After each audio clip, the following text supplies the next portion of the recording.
Hi everyone, welcome to my live stream. It's a little bit past 3 hours into this Le Mans race, 3 hours and 10 minutes to be exact. And yeah, welcome. Um, I'll just do the commentating. If you put the race on any device, that will work best. And we just had a full course yellow, and I'm a bit confused because this come in anytime soon again. Also, I'll be putting back on my live timing. That's not my live timing. There it is. So, um, Van is now told to come in anyway. He is the current leader, and that will cost him his lead for sure. I'm gonna check where he is. He's in the pits. That's very strange. All right, then the 20 BMW is coming in again, but why? I do not know.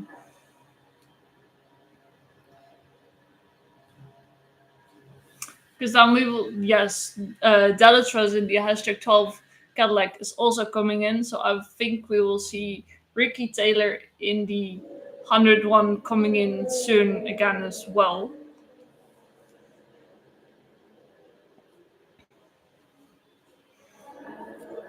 But let me see, where is he? Yeah, he's in the pits too. So uh,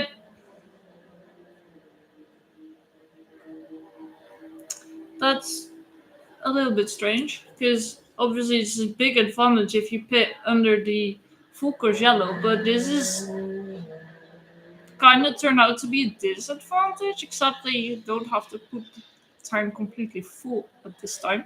But that means that our Toyota hashtag number 8 is back in the lead.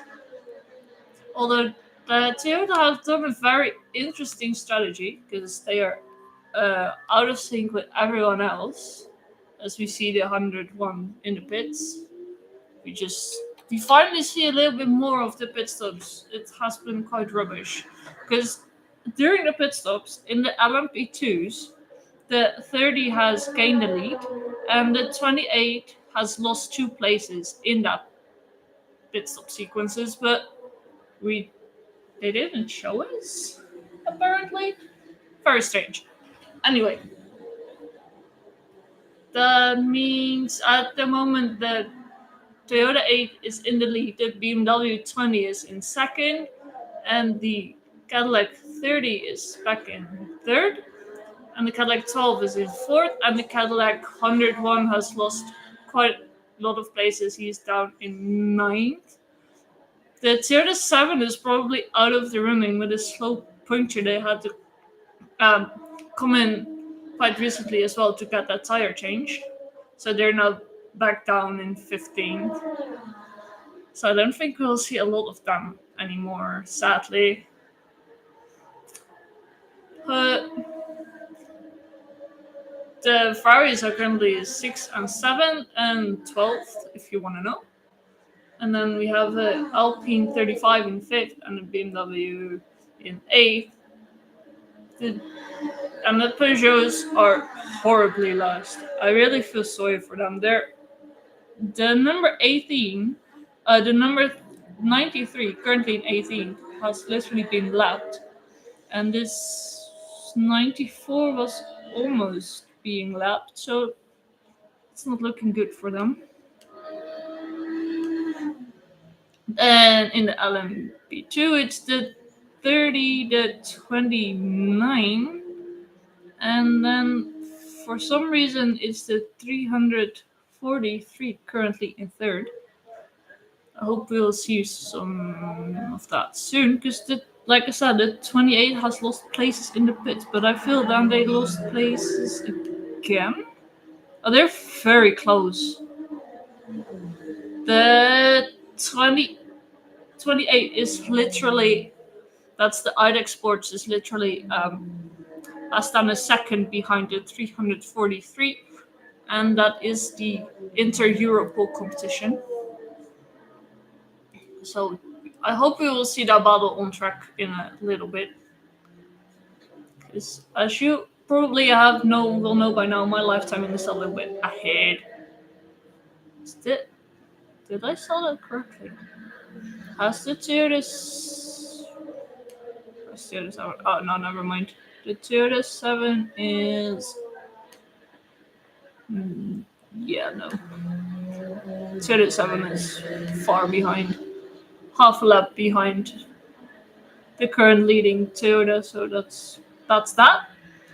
And somehow in the GT3s, the BMWs have lost a lot, but maybe that's because of pit stops. At the moment, there we have the Lexus 87 in the lead, followed by the Ferrari 74, and then it's the other Lexus. Uh, sorry, the 87 is in the lead, followed by the Ferrari 74, and then it's the Lexus 78. And then it's the Aston Martin 27 that's still in the running. The BMWs are currently one, two, three, four, five, in sixth and eighth. The 69 is in sixth, and then the 32 is in eighth. And then there's the Aston Martin 23 between them. So I'm not sure if that's, but because the BMWs were in the run, one of the. Where is it? I am losing one of the Fords here. Where did it go? Oh, wait, no, never mind. There is pit stops going on. There's a lot going on because that Lexus that I mentioned is not in the lead at all. It's currently in fourth. Excuse me. So I think there's some guys who still need to pit. Where is he? Close behind, and then oh, they're all really close behind each other. Uh, I think the 40 is actually. Where's the 40? Oh, it's in the battle for third currently. I found the Ford 77, it's in third. So at the moment we have the Porsche 91 in the lead there, and then followed by the Mercedes 62. But I don't think that's completely correct. I think these guys in the top two still need to pit. And then we probably have a battle for third going, or for first going on here between the Lexus 87 and the Ford 77. That would make more sense to me. So, yeah, I think then we have literally had everything covered for now. And then we'll just go back to the bell on track because I was reading my live timing. We will go back on track, and we are with the 87 Lexus. We got a replay from the 87. It's gonna pass the Ford, is it? Did it pass the Ford? We need to scroll down. Ooh, yes it did. We just saw the replay of that pass. So that means that the 87 is on the hunt for the 62, and that is a difference of 2 seconds. And then it's 10 seconds to the 37. I'm sure it looks like picked it up entry to fourth curve with the three is no longer there. But just keep in mind not to go wide in turn 14, because that's the other place it might have happened. As Hartley is told to being aware of turn 14, the drivers all have a little bit different, or the teams, I should say, have a little bit different of which turn is which, so I can't fully tell you. But yeah, it's probably, from what I think, it's either one of the chicanes on the long straight or Mulsanne. It's probably one of those, but it's just guesswork here. As we are back with the Toyota for a second, we are with the Alpine 36.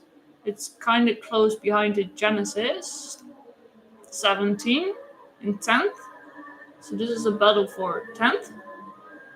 But I do not care too much for the Battle of Tank as Lopez is still 2 seconds behind the 62 Mercedes. We'll just scroll back up. Because this battle for 10 is not the most interesting thing going on at the moment, I feel. Well, the BMW 20 in the hypercars is literally 25 seconds behind the Toyota 8. So they're quite far. Do I have another battle that's closer? Besides uh, the 20, the 33 seconds behind the leading 30. So the Duquesne team has a massive lead over the Forestier Racing. Oh, and that's really a massive gap. So I think for now it's kind of waiting again for this fifth pit stop sequence. Maybe the sixth already? That is probably 1, 2, 3. Count real quick. That's probably gonna be the sixth pit stop sequence, yes.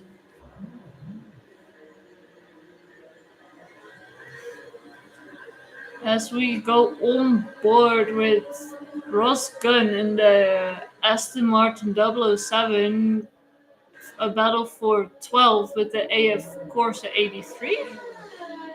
Going, is he gonna do it in Mulsanne? No. So he got a team radio.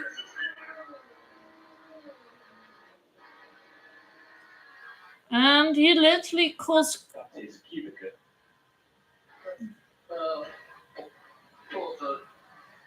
He literally called Kubica an idiot just now, and I do not know why, because he didn't do anything wrong from what I have seen. It's just a battle for position. And I mean, there have been a little bit of struggles with passing because the Toyota 7 has been behind one of the Cadillacs for a long time, like for like 7 or 8 laps, as they find themselves in some traffic. But they clean it quite quickly. They clean it quite quickly into the Porsche curves. There you go.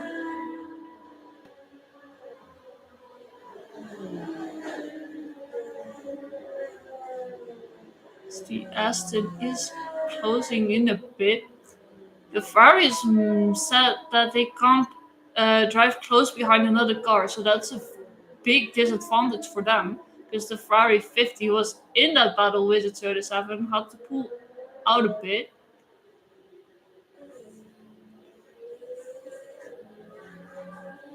And I think they were actually behind the Alpine 35. As they go 3 wide, 4 wide, and my god. They found themselves in between some battling LMP2 cars, but that just ended well, thankfully. So we don't want to see them crash. What already happened with the Ferrari. Let me check that real quick. The Ferrari 50 and the Duquesne 30 team, yes. And the Ferrari 50 was being sent into a spin because there was literally no space for them to go anywhere. And we still have this battle going on.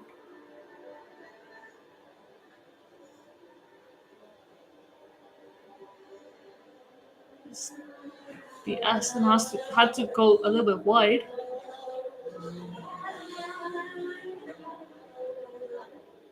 They just cleared the first chicane, and the Ferrari gets a little bit of a slipstream from an LMP2 car. Bigger slipstream at least than the Aston Martin gets. And the Aston Martin has lost a little bit of track, and there's a bollard on track. one of the cones. I think we'll get a yellow soon. Because I think that one was fully on the race line. So far, no yellow. They have shown it. So maybe we'll get one of the marshals cleaning it up. And they can find a little bit of a gap somewhere. And there are some gaps. Definitely. Oh, there is going to be a full course yellow. Never mind. We will get it in a little bit. As we go on board with the 13 car, is this one going slow? Or is it just because he got passed by one of the hypercars? Oh, yeah, there is. Well, they drove into the bollard and it was literally being pushed over to the other side of the track. So it's off the track now, but I don't think that was really supposed to happen. We see the. Oh, here we see the incident. The Ferrari is pushing the number 9. The Ferrari 51 is pushing the number 9 wide. They go really wide, and then there's some bollards flying around. I think that's a very, very optimistic move by the Ferrari 51. Just loses a bit of. Probably has a little bit of oversteer, and then uses that LMP2 car. Where are you, LMP2 car? You're here. That was the 9 LMP2 car braking block. And well, the bollards went flying. So yeah, that's not good. But now I don't know where the bollards are, but there was going to be a full course yellow. I think it's not going to be there anymore because, well, they're off the racetrack now. Because some other cars drove through it. Which is a bit strange because they've been so quick with everything. Flags and all, and now the 9 has come into the pits. So the hashtag 9 pit after the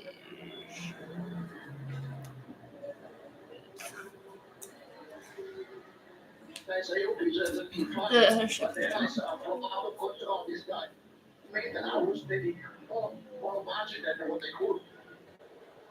Well, I'm not fully sure what happened here, but yeah, I feel like the Ferrari 50 is at fault here. It went wide, and here we see what happened as one of the LMGT3 cars, the 13, literally shoved that bollard off track.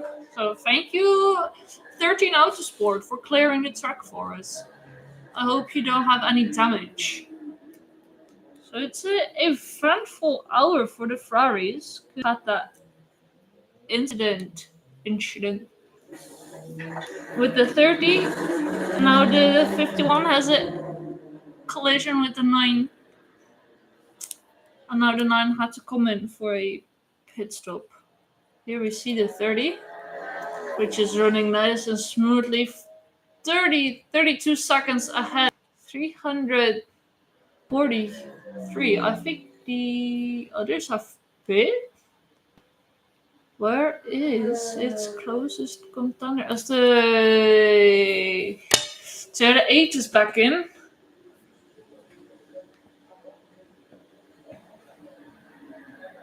So that means that the Toyota 7 is completely lost now because it had to make that earlier pistol with due to the slow puncture. And the 2, that is very interesting because I am missing people. Where is the 28 is now in 1, 2, 3, 4, 5, and 6. But where's the 29? Oh, here it's in 8.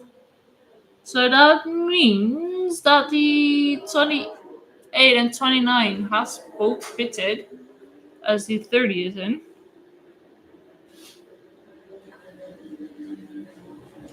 And we are on lap 59.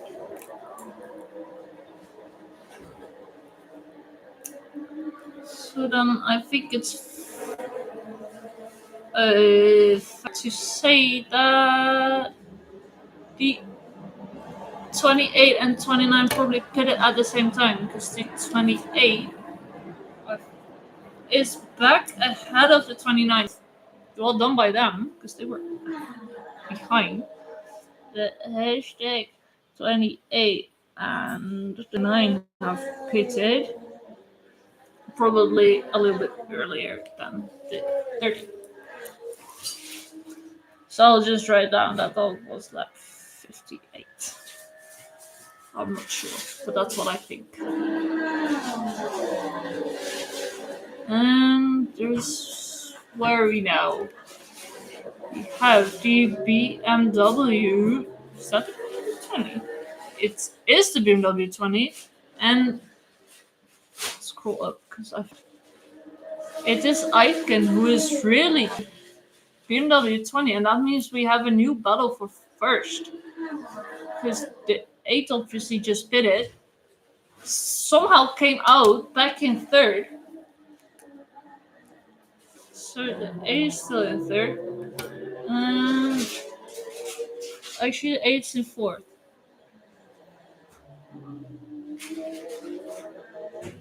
Only 38 seconds behind the leading BMW. So that gap's not too big. And I just lost my red pen. Oh, here it is. I'm coding what's happening. Red for the hypercars, blue for the LMP2s, and green for the LMGT3s. So I can quickly read my notes. Except I'm still not reading it so quick. Oh no! Oh no! RTV is gonna switch off. We pressed the button in time. And we are going back to the battle with the BMW 20 and the Cadillac 38. They have just crossed the finish line.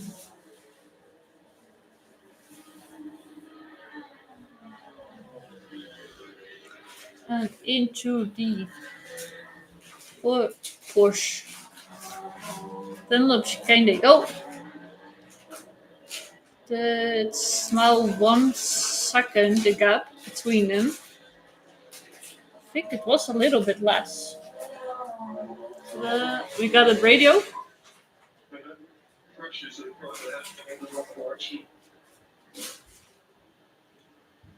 As Aitken is reporting that he's not so happy with his car. The pressures are going in the wrong direction.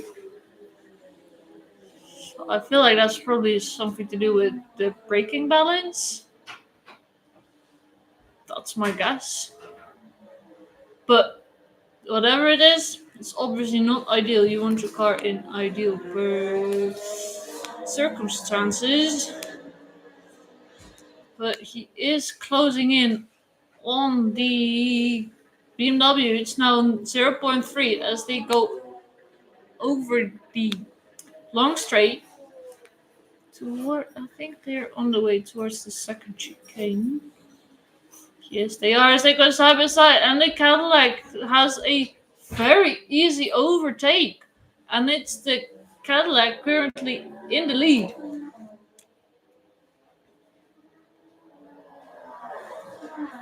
That was so easy. It's just like being blown past. And the BMW can't even react because the gap is already 0.5 seconds.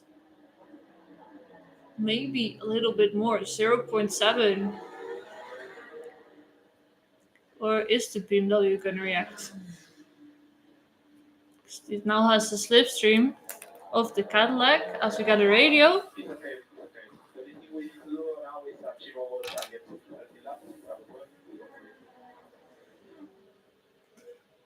As Van Linden is being told that he needs to get his target laps instead.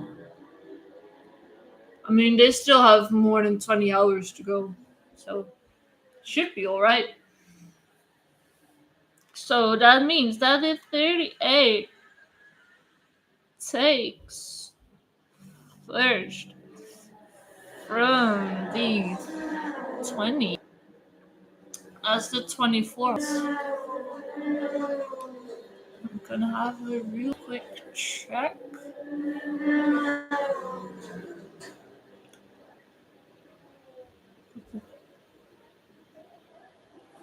Can I have a real quick check if you have any uh, retirement so far? And I can tell you, we do not.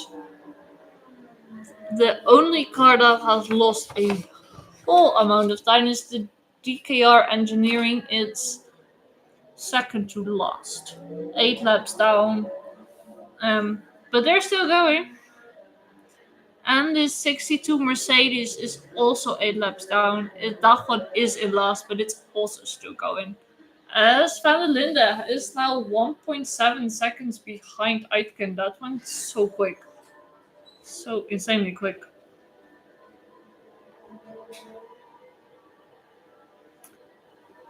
And on my live timing, which is going ahead a little bit, the gap's already 2 seconds as the LP has gone into the pits.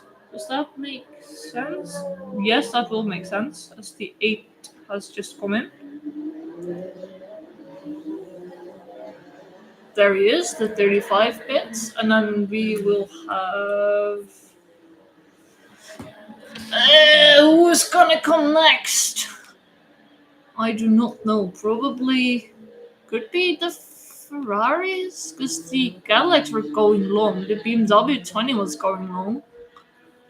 So, but for now, it's that 35 in the pits.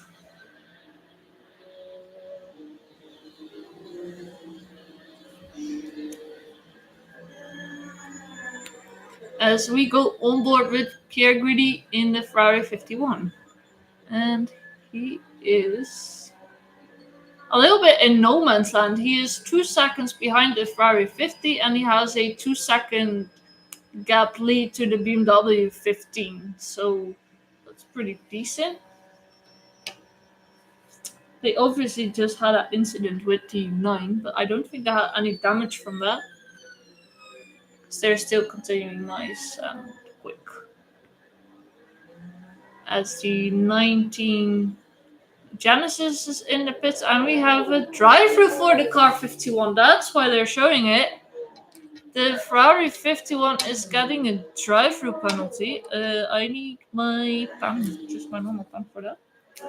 That's harsh, but I think it was their fault because the 9 is on the outside, and I think the Ferrari 51 just braked a little bit late, or just had a snap, probably some oversteer, because it was sliding a bit towards the outside, and that was where the 9 was.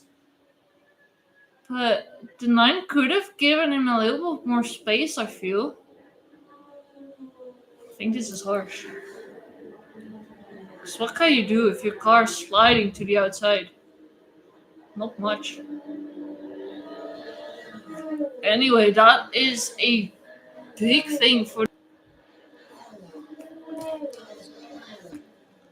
We'll probably see it soon. In the. Oh, I just saw it in graphics. I didn't saw it in my live timing. So the hashtag 51 gets a driver penalty. Ouch. Poor Ferraris. Stay out of trouble for once.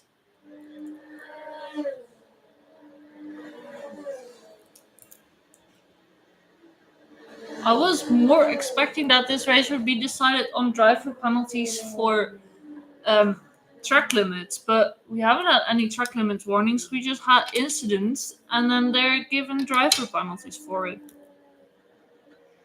That's a shame.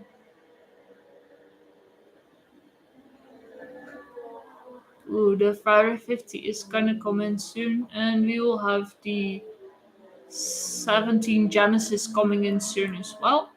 And then it's pretty much waiting for the leaders to pit as Pierre Rooney comes in.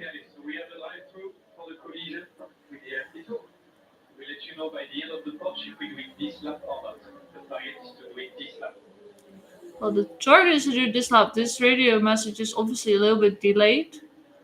So I think he's in for his driver, not his pit stop. But we'll see. We finally got to see cars in the pits again, as indeed Chalbert in the 17 Genesis is in for his regular pit stop. As the Ferrari is going past his pit boxes, I think. And he's going out of the pits again, so that was his driver penalty. And I tell you, he has lost 4 places because of that penalty. He is now, where are you? Ferrari 51. He is now more than a minute behind the leading uh, Cadillac. That that is massive. That's huge. So we got a nice slow mo of the Ferrari 51, but I do feel sorry for them. Very sorry. So I think, as it stands, we might get, at the moment, obviously, we still have a long race ahead, but we are in for a kind of surprising winner, I would say. Because with the Toyota 8 is still in the running, but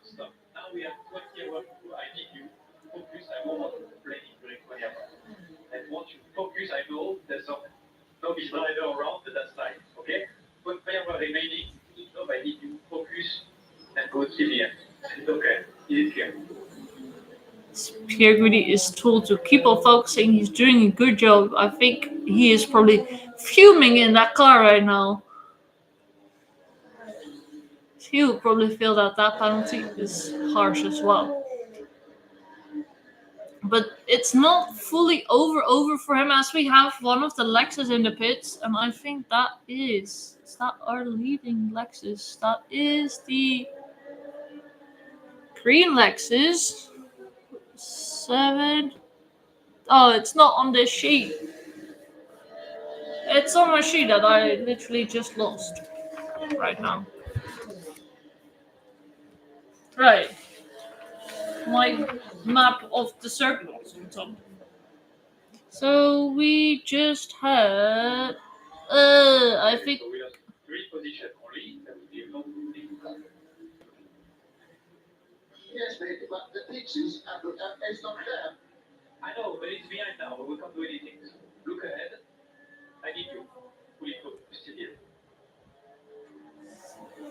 Pierre Goody is indeed fuming. He said it's not fair. His engineer is like, I know, but he said, I need you right now. So still to stay focused. And I think it was the Lexus 87 that has just come in the pits. That was, I think, our leading Lexus. So note that too. The hashtag 87pit. I could have so many notes. I'm literally writing a full page per hour. Half a page per hour. We're almost 4 hours in, and I've written 2 pages and a tiny bit more. So that's half a page an hour. So I'm gonna finish 10 pages. Full with notes.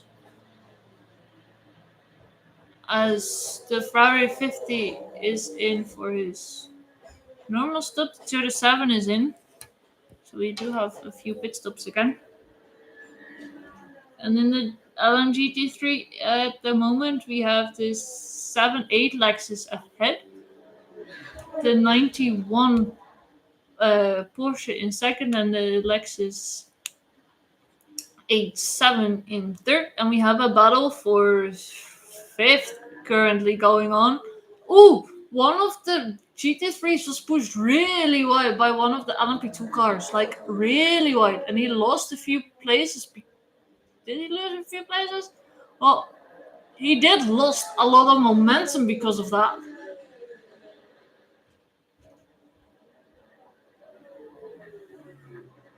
I do like that purple stripe in the Mercedes there. It looks really neat.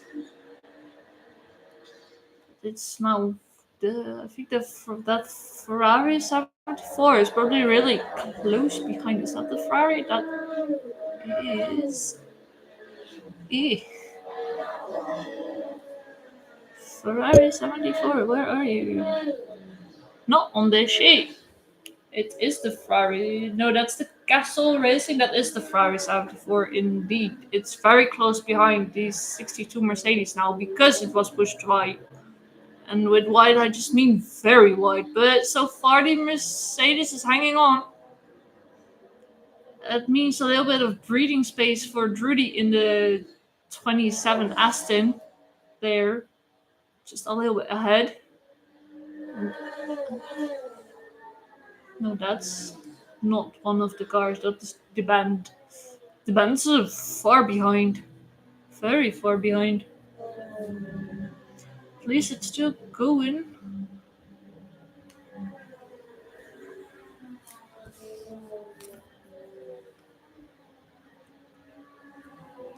So they have a little bit of space towards the next Ferrari 21.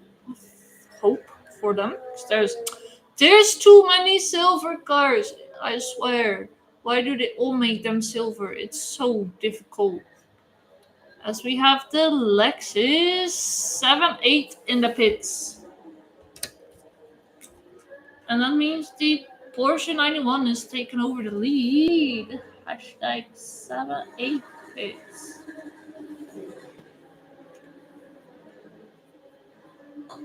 And here is the Hypercar 38 Cadillac as well. Jack Aitken has just come into the pits for his stop.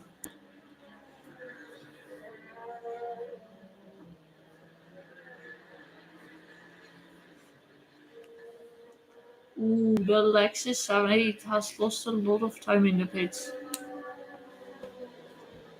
I wonder how, because the 87, I swear, went into the pits and came out in second. Maybe they made a. Ooh, the 74 Ferrari and the 62 almost touched. They're still going on in a battle. The gap between them is literally less than a second, definitely. I did not see the gap.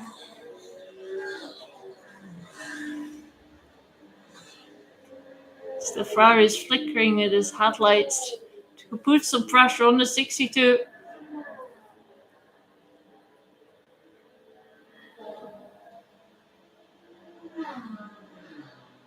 As they make their way down towards the second chicane. Yeah, they're now in the second chicane. And the Ferrari 74 is still behind.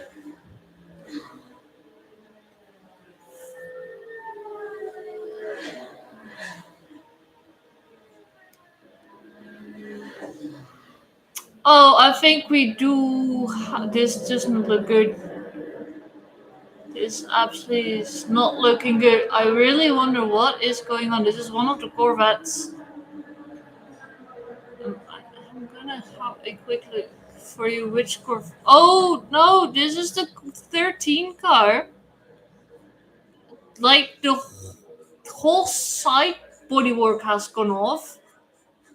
The whole front has gone off, and I mean it's not broken. It's just they're really fixing stuff here. I hope it was not because of the bollard that it hit. They're doing some serious repairing work there. Reparation, that's good.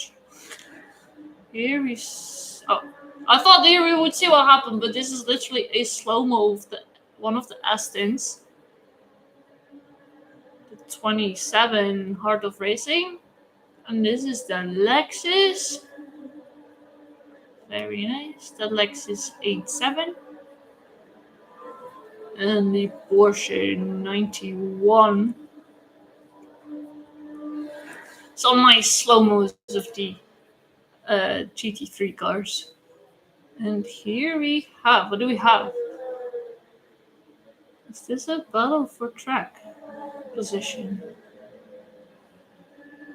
So I think this is the 29th, and then that has to be the 37, is it? Yes, it is. This is a battle for third. And I am really confused how the 37 and the 343 are still second and third, as we do have one of the BMWs in. The BMW 15 has come into the pits.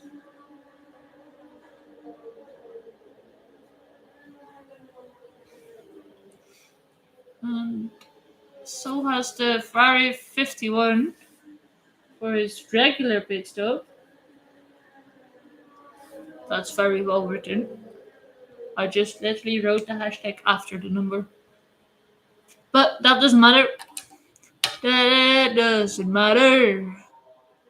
I'm a Bristol City fan and I can drive a tractor. That makes seriously no sense. As Marcello is staying in the car and Pierre Guidi is also staying in the car, I hope this will give him a little bit of time to clear his head, because this race is not over at all. A 5-second time penalty for the car 83. That is an unsafe release. That is my god, that is the Ferrari 83. Oh, they're having such a hard time. They are having such a hard time.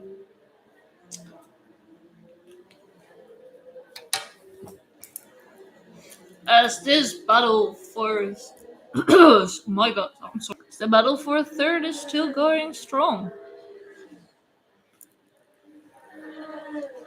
5 seconds.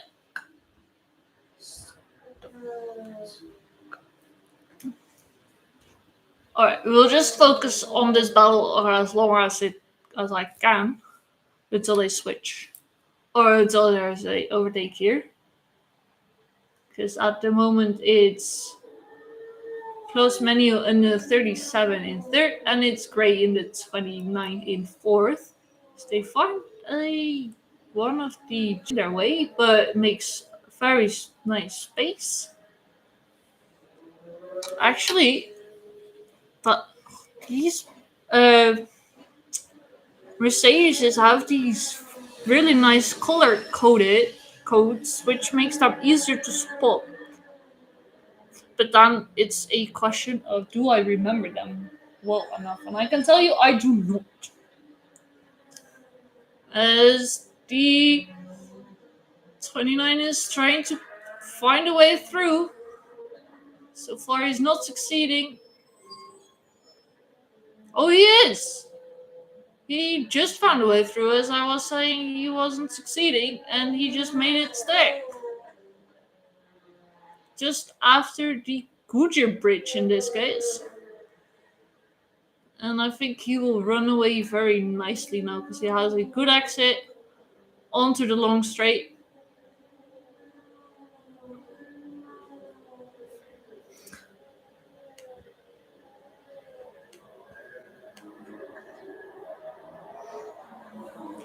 And well, they're still quite close as the Cadillac 12 is in the pits.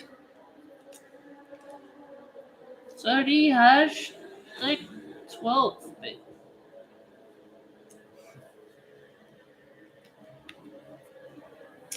And Dennis is also still staying in the car. I think they might do one or maybe two more stints. I think one more. And then they will. So that will mean probably next pit stop sequence we will see driver changes again. So we have the Ferrari 83 with Yifei now behind the wheel, so they did a driver change.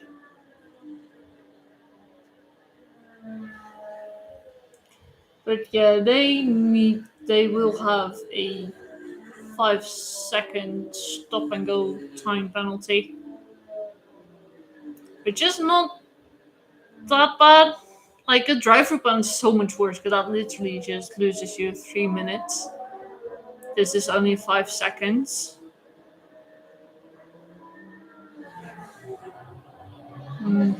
Is this what happened? Here you see what happened. The Toyota 7 had to go on the brakes to avoid contact. But because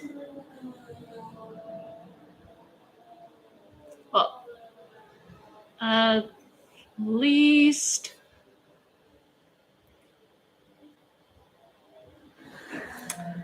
Nick de Vries did pay attention there and avoided contact, as it's slowly starting to get sunset.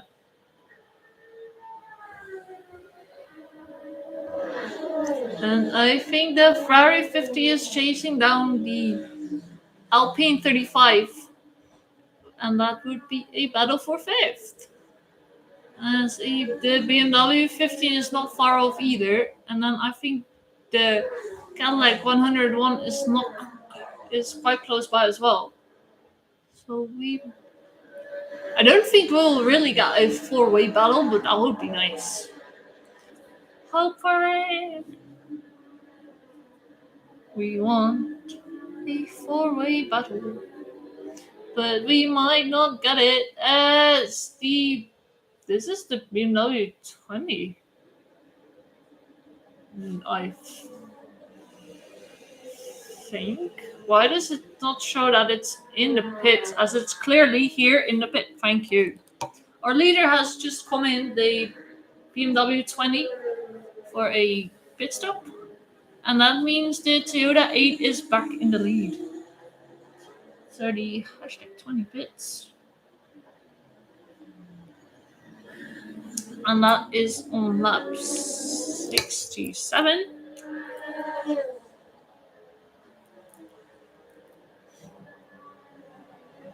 I think we'll have like a non-stop busy pit lane from now on.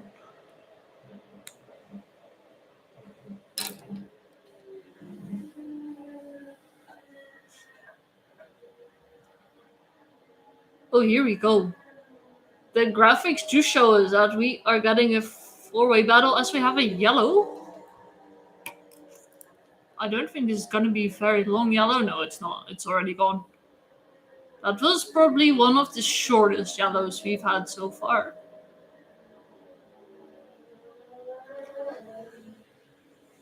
And we're going to see how this four-way battle is going to unfold. Because that Ferrari is struggling to stay close behind another car, but... Oh, come on. Oh, here we have it. This is the yellow. It's a very nice spin from... Turn your car, please. Alright. We do not know. I think. I'll take a real quick. That was the 24 Nielsen Racing. Just had a short spin, no harm done, because it didn't lose anything, any place. It just lost a bit of time. But I think that is okay.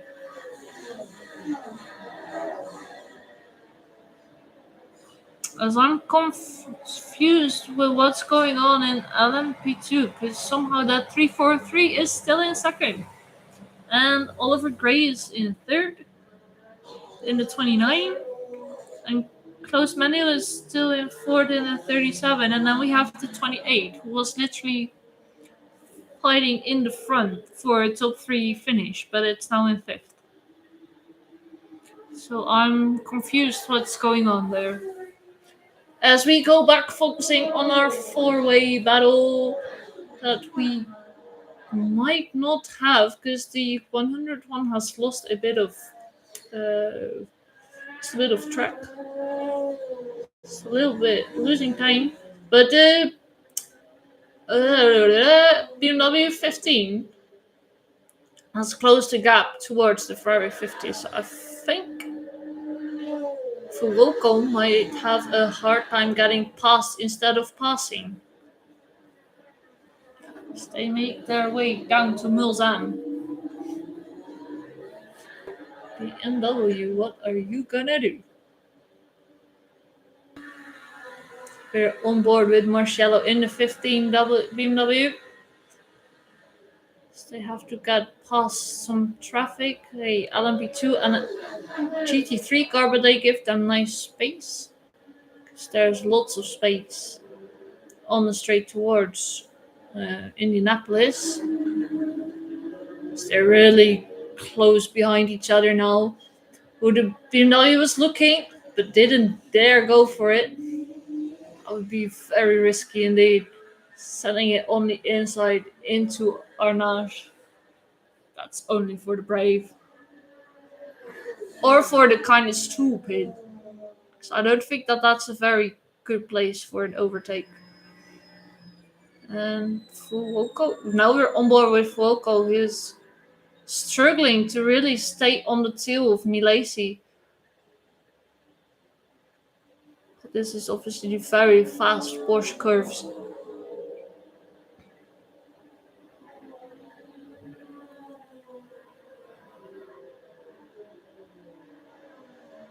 And the Cadillac 101 is closing in a little bit again.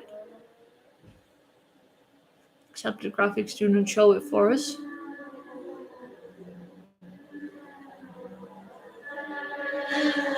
But the BMW has lost a little bit compared to the Ferrari 50. So the Ferrari 50 has a little bit of breathing space.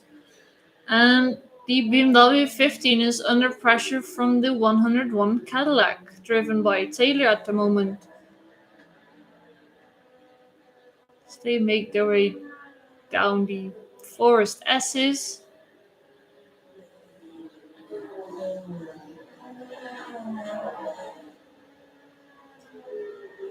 I'm also surprised we still haven't seen a crash there on the turn before Tetra Rouge. We have seen so many cars going off there during practice. And I'm also wondering one more thing, if that LMP2 car crash is still running. It is still running, so that's very good. Alright, back to live track action as we are following Fuoco and Milesi. Marcello is now 1 second behind that Ferrari, so he did lost a little bit of time somewhere. As the Alpine is passing a LMP2 car. And the Ferrari cannot do the same before the chicane. Ooh, and that's the very nice looking 183 AF Corsi that they found in their way. That livery, I don't think we have talked a lot about that car, but that livery is, I think, absolutely stunning. I haven't really heard it being mentioned at all, but I absolutely love it. And here we have it nicely in view. As they go 3 wide. Oh gosh. Oh no. Dear 9, don't crash again. With a Ferrari, please. Let them through this time. They do nicely. Go nicely out of the way. And I hope they will do the same for the BMW. They have a lot of traffic.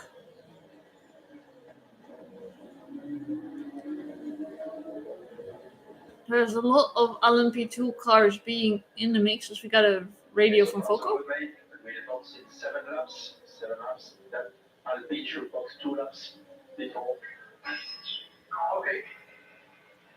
As Fuoka is being told he will box in 7 laps, and they are guessing the Alpine will box in 2 laps. So I don't think he will try too hard to pass it, because in 5 laps they will have clean air for as long as that goes. So is the Ferrari backing up a little bit?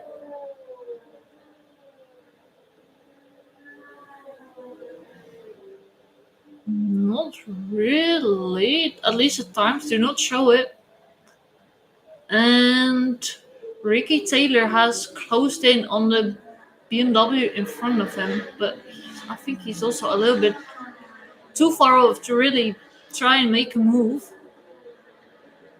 Oh, the 13 is being repaired. Go 30 Autosports. At least you know how to name your team. Just name it after your number. That's so great. But they are back in the race, and that is something we always love. So the hashtag 13 back on track after massive repairs. Because, like I said, the whole side was off, the hood was off, but here they are again. So we are now being shown the one of the Astons coming in. The 23 is coming in for his pit stop, as the Ferrari 74 is coming in as well. But that's going to be interesting. This is for position. This is for 4th position. The hashtag 20. Why is it not showing again? The hashtag 23 plus the 74 bit for 5th. Am I correct? Yes. For 5th. We'll see who comes out ahead of this. They're both in the pits. They're both refueling at the moment. Finally, we got to see some proper pit stops, I wanted to say, but they switched away. They switched to Sheldon van der Linde in the BMW 28. Such a shame. But it's being chased for a second by the Cadillac 38 at the moment. So it kind of makes sense they switched. But we literally had a battle for position in the pits. I wanted to see. We all wanted to see how that went. I'll just go and check my left. So we had the 23. I need to search in the pits, and we had the 7. Ooh. The 74 had a much longer pit stop because the difference is now 7 seconds in advantage of the 23 Aston. So there you go. That's what's gonna happen while we're not watching their pit stops. As Jack Aitken is closing in on Van der Linde in the BMW 20 for second.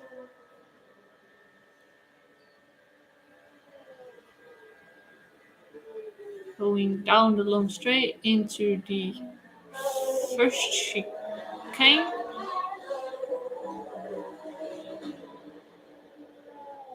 I think he went a little bit wide, but all good.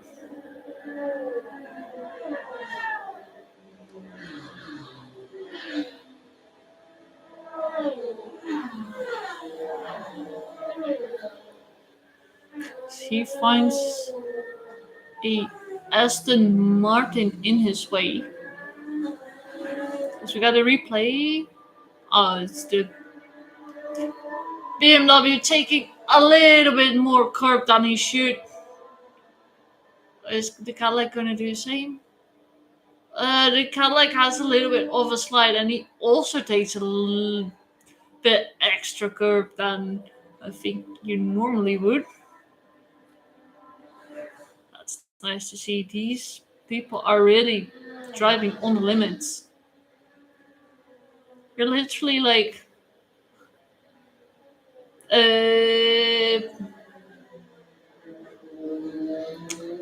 that's a good question. We are literally 4 hours in, and they're driving on the limits. There's no way you can take a little bit easy because you will just lose time, and time is place. It's not time is money in this case. It's time is track position, and with track position, you will probably end up losing positions as the 79 is being pushed into the pits, into the garage actually. What is going on here? I do not hope. I hope this is not going to be our first retirement. They're taking the wheels off. So that's very interesting. What's going on there? That was the. Was that a 57? No. 57 is in for a normal pit stop. One of the Mercedes though. That was the Mercedes with the yellow on the back, and that is the 7-9. That's what I said, right? 7-9 in garage. As Hartley is in for the Toyota 8 for his regular pit stop. So we are down in and getting ready for a new full pit stop sequence. Here he is. Will we see a driver change? I think we just did. Or did he just got a new drink pod?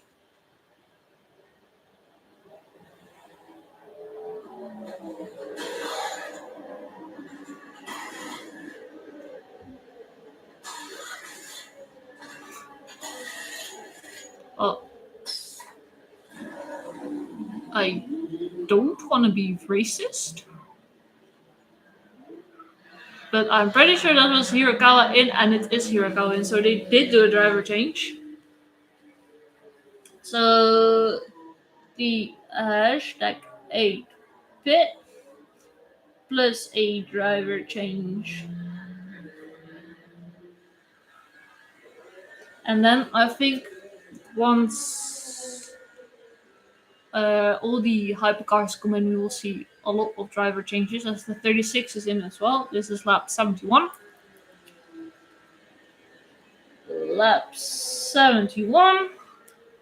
And that will mark the start of the new pit stop sequence. Hashtag 36 is in too. Hashtag 36 bit.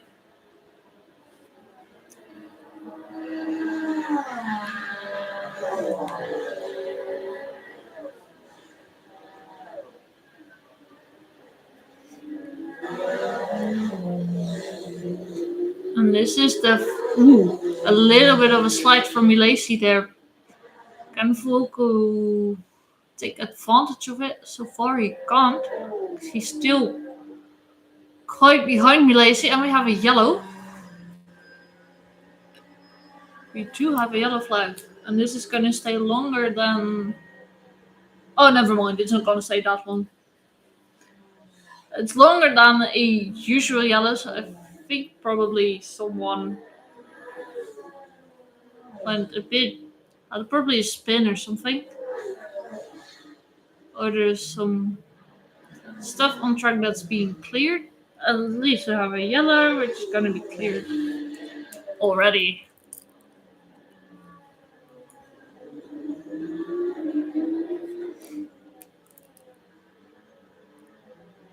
Fuoco is still struggling to get past Milesi, and Milesi's we're waiting for him to pit. And then Fuoco will have clear track ahead of him for 2 laps. And then he will probably find himself really close behind Milesi again. Unless they can do a massive pit stop, like a very quick one. So we will see how that's gonna evolve through the next couple of laps.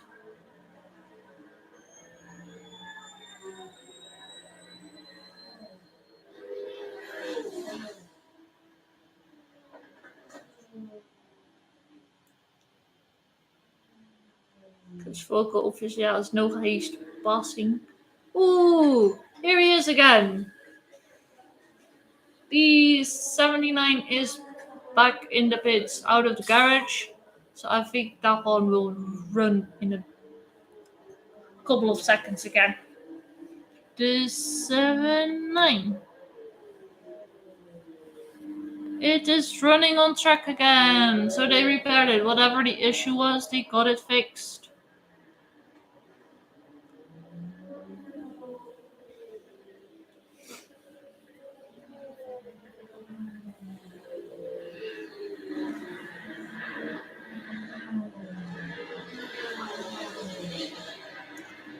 And while this battle for fifth is going on, I can tell you that Aitken in the 38 is within a second of the current leader Van der Linden in the BMW 20. I'm gonna have a quick look where they are, because that's literally less than a second.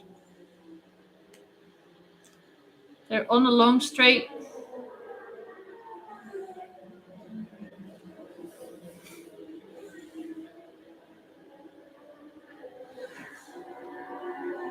So we got a nice slow-mo from the battle for fifth between the 35 and the 50.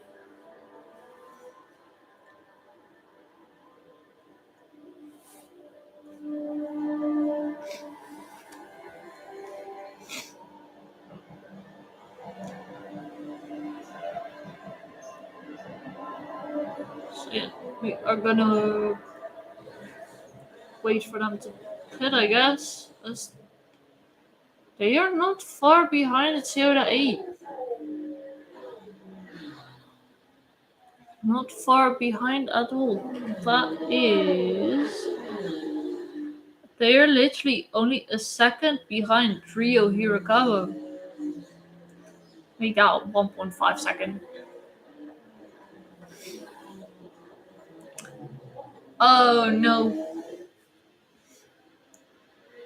Maybe it's just traffic, but Milady is losing a tiny bit. And maybe Hirakawa just got his tires in like the good temperature. Because there is no tire uh, warmers here.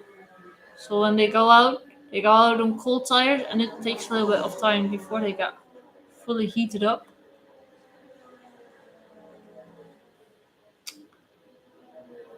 Oh, once you have yellow, but we do not have yellow. They just find themselves in the.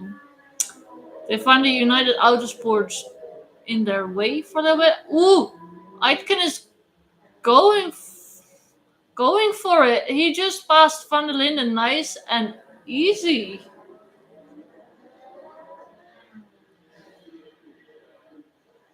But if this happened, I'm getting such deja vu moment, which makes no sense. In any case, it's the 38 in the lead. Why did I wrote down that I can just pit? Hashtag 38. The Cadillac is in the lead.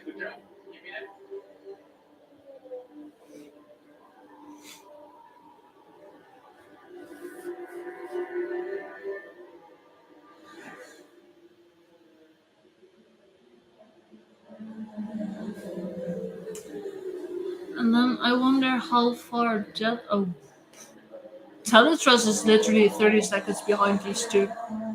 I was wondering maybe what Teletrust is gonna do, but he's quite far behind. And then the Toyota 8 is 50 seconds behind these three. Stick.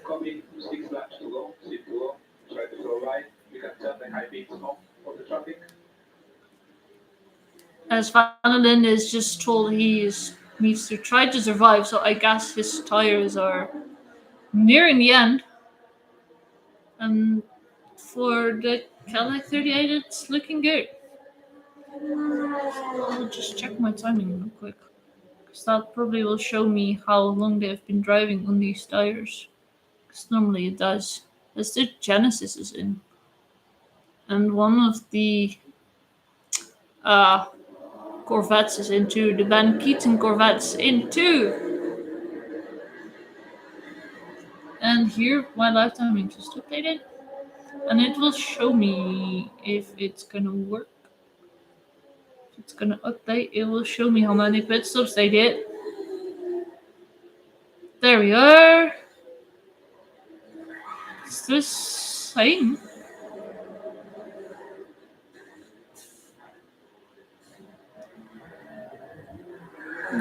Aitken is on one lap fresher tires than Van der Linde is.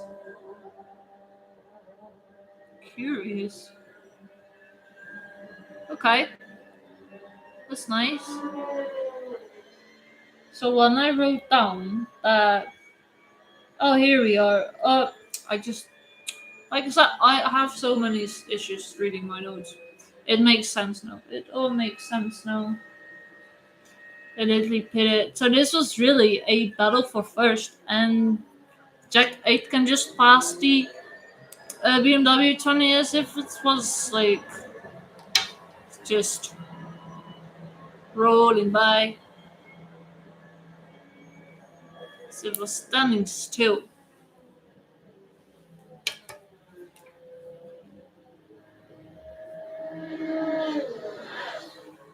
So I'll keep this live timing open for now, because it also shows me updates on what's going on the track with the marshals and all. Like any yellows, any pit stops, any all that kind of stuff. Uh-oh.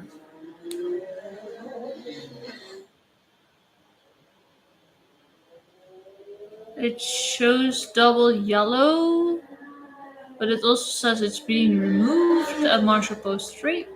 I think that was the yellow we had before. The car stopped on the racing line, but it continued. That's probably from a while ago.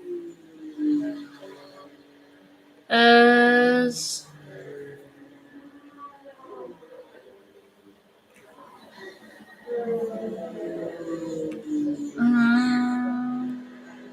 I think Mid Lacey went into the pits. Yes, he did. So that is the moment we've been waiting for, and especially the moment Pierre Grady has been waiting for in the Ferrari 51. But for now, we're just following the GT3s. Actually, we're following one of the GT3s. It's the 91 DK Engineering Mercedes. That's not a Mercedes. Oh my god, that's a Porsche. It's about German, you know. As the Euro Interpol 43 is in and is making a driver change. This is one of the Alpines. I really love the rear lights on these Alpines. It literally shows the logo of Alpine, which is pretty neat. Oh, and that had to be Milesi in the pits.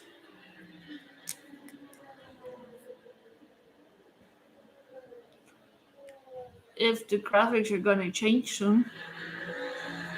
Oh, they won't.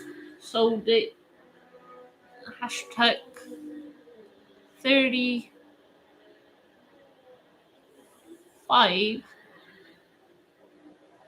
spit it. Hashtag 35 bit makes a driver change. Driver change. And away they go again, and it's Antonio Felix Acosta who takes over from Milesi. And that releases Pierre Guidi. He was so stuck behind the Alpine. I just hope he does not find the BMW 15 in his way.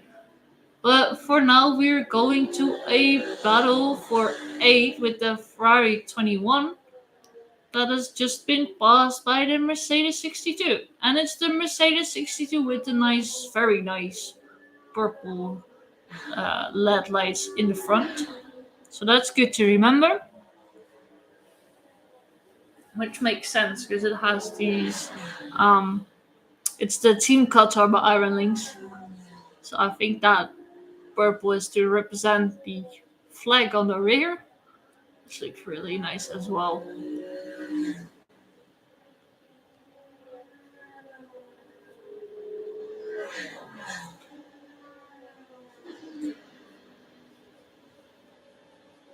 And then I have to say that the Ferrari 21 is back in line, and that's such a good job because they were so.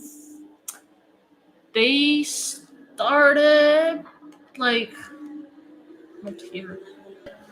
Um, Started second, and then they dropped down all the way to like 20th somewhere, and now they're back in line. So that's a pretty good job, I have to say. And I'm here. Thank you very much. And we do have a yellow. And we also have the leading Lexus in the pits, which is the 87. And that means that the 7-8 Lexus is passing him. And here it is, the yellow. And we do have the 83 coming in as well, which is probably his regular stop, as the Ferrari 50 comes in too, and the Toyota 7. So, oh my god, we have literally 5 cars in the pits currently. And I have to write all of it down. So we did have the leading Lexus, which is... That was the... there we go. That was the 87. 87 pit. And then we have a yellow. And it's lap 75. Lap 75, and it's a yellow. For what, I do not know, it's gone. That was the yellow flag. Gone. And then we have the 57 and 83 in.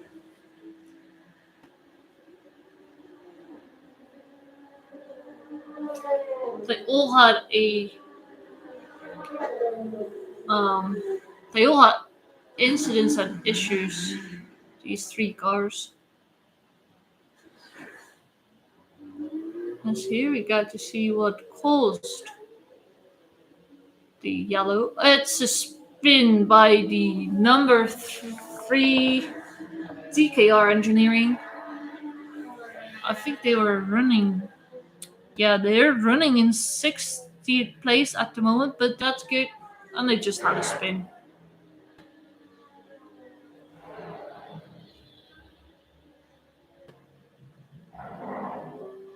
I hope you do not hear the sound that I'm hearing, because that's literally a motorcycle or some car doing some revs on the roundabout nearby. And Cadillac 38 is in the pits. I was already wondering, why did the BMW pass? But the Cadillac 38 pits. That's our leader.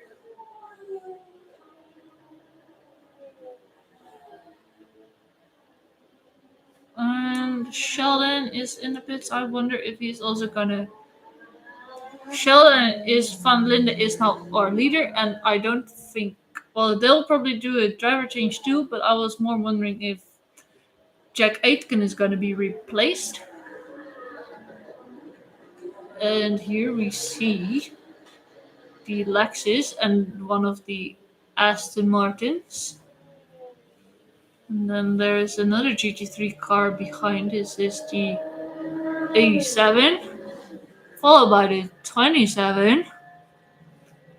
And then I think it's... I'm not Sure.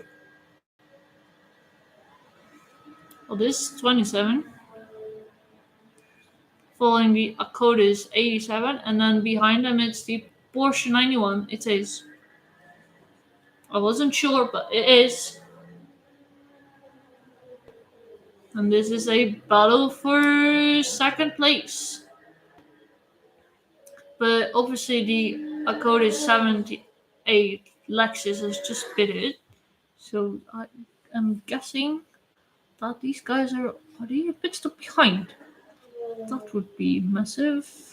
No, they're not. They're all in the same lap and they're all on the same tire. So this really is a battle for second place. So that means that the Lexus 78 really is our current leader in this class. And as I say that, he's coming in for a pit stop.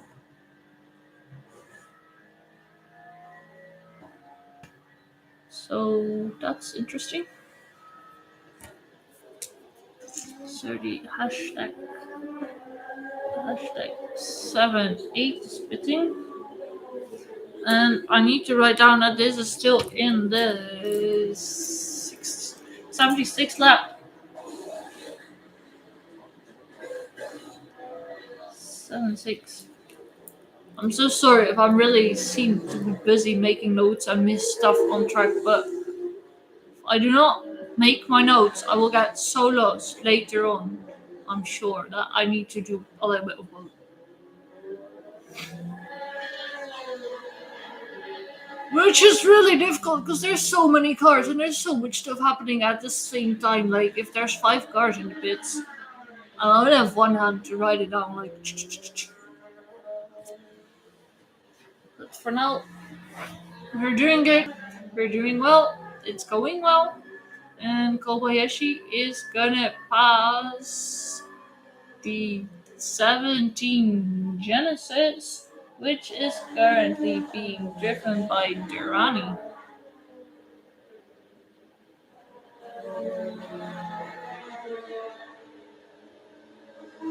Blue flags being waved for the G3 car behind. Stylogy already passed it.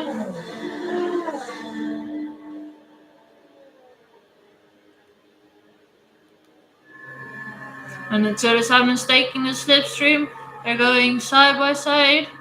And I think the Toyota will get the move done question. Nicely done. Definitely done. Here we got getting a rear view from the Toyota. But you can literally see how much the rear is shaking. So it was shaking a lot.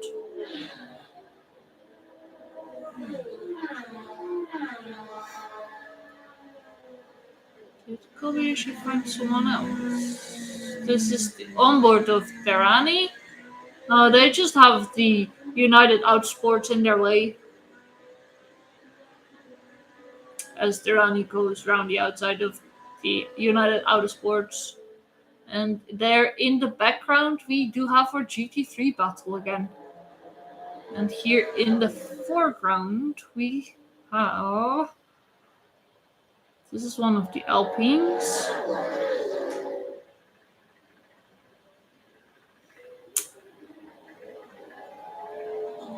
That was then the Cadillac 101. Here it is. And this is for ninth. The battle for ninth.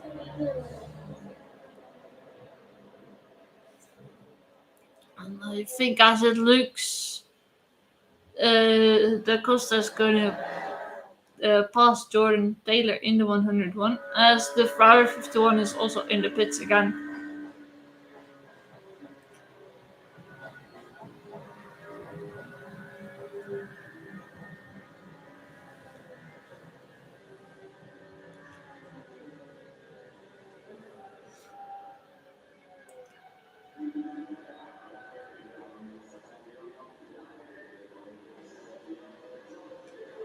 Here he is, the Ferrari 51. That's not the green. Oh dear, no.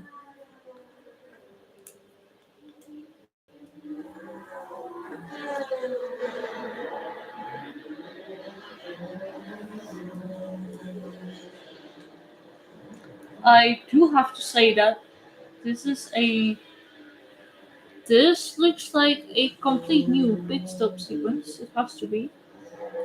Because the 38-bit pit it, then I went into the pits. So this is like a new pit stop sequence. This is pit stop sequence number 7. For some reason, this is no.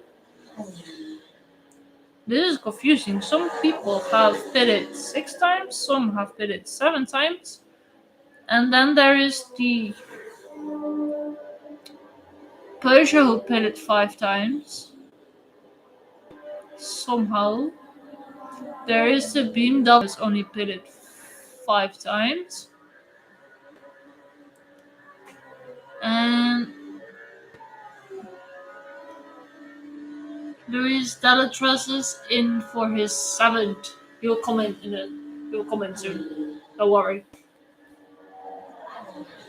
So I think that we're on pit stop sequence 7. And for some reason, oh, the BMW is now in for his 6th. He'll come in too. Here's the Cadillac 12. He's coming in. So the hashtag 12-bit and sequence is all nicely done. We will get a nice view of who is really in the lead and all that.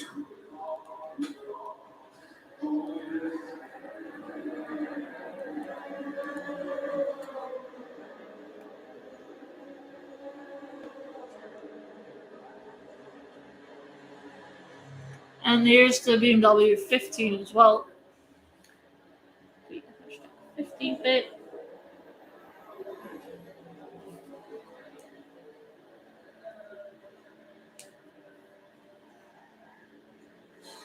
That makes all sense.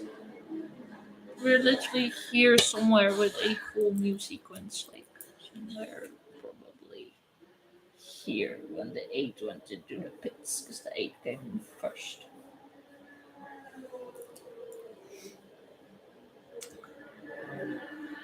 But because I think as it right now stands, the 20 will have to that one full course yellow caused so much chaos in my head. And it was not even a very long full course yellow. But during that time, 3 cars pitted. And then they just pitted very quickly. And then they had to come in all again. And that has messed things.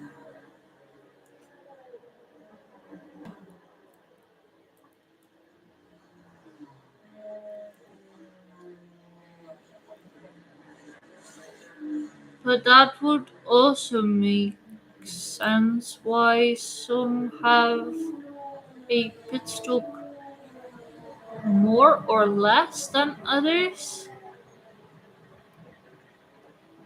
It just not. Well, I think Sheldon van der Linde is gonna come in soon. I think he has to.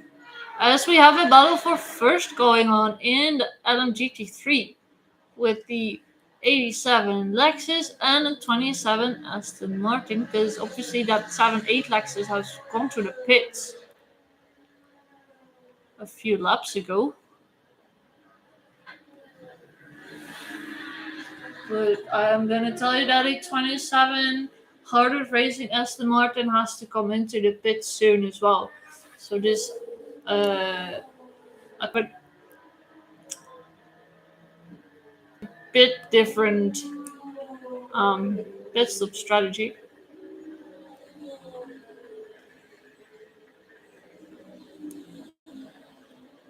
Or maybe it's just a strategy, just how it turned out to be.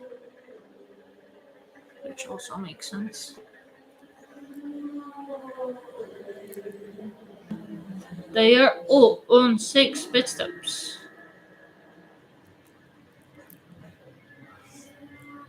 But the Lexus,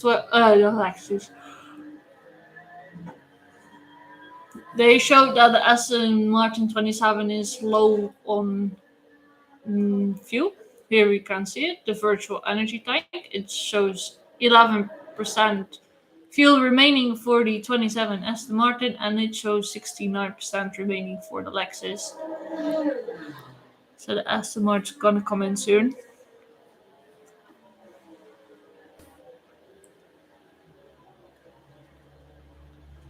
Almost have driven 80 laps of this race, and we're almost 5 hours in.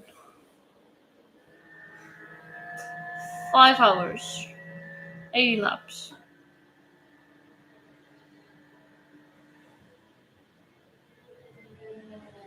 I think I'm calculating, but I cannot do math so quickly. Especially not if it's like 80 laps.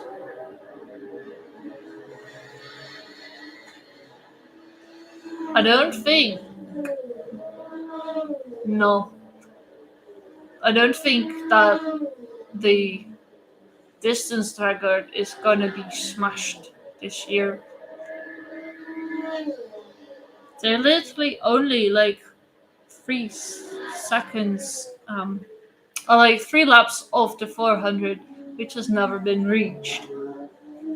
But these cars have a little bit of a um, speed limiter, so we might see it getting smashed in the near future, but I don't think it will happen today. Or tomorrow, I should say. This edition, this 94th edition of the 24 Hours of Le Mans. It's only 6 more, and then we have the 100. That's gonna be big.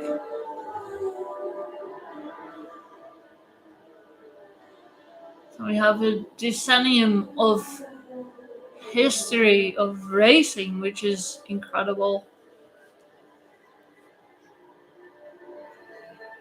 And I can tell you that our leading car,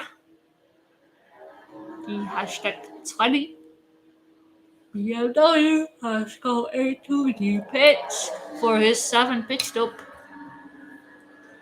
As we're on board in the 32, and then I really have to search where it is. As the 27 is also the pits. So we have the 27, 7 in the pits.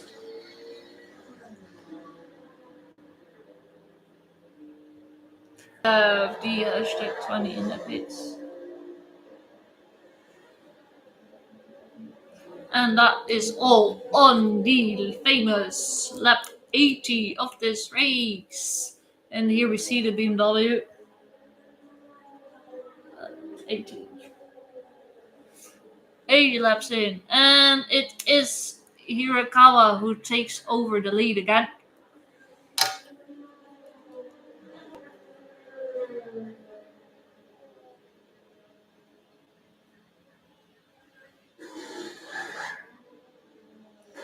And I think I can say that at this moment it makes sense that they are in the lead because um, Robert France is taking over, but they went into the pits twice. I think NATO in the Cadillac 12 went into the pits twice. And Jordan Taylor in the Cadillac 101 currently went also twice, so that makes sense why they're on 7 pit stops instead of 6. So if we're looking at only pit stops, as it currently stands, our current standing should be the complete right standing with the Toyota 8 in the lead, followed by the 38 Cadillac, and then the, if my graphics do not lie to me, the 20 BMW. It goes a little bit vague every now and then. So that's our current standing in the hypercars. And maybe the standings. the standings in the LMP2 probably make a bit more sense currently as well, as Dorian Penn is currently driving the 30 and she is leading, and then it's followed by the 29 Oliver Gray.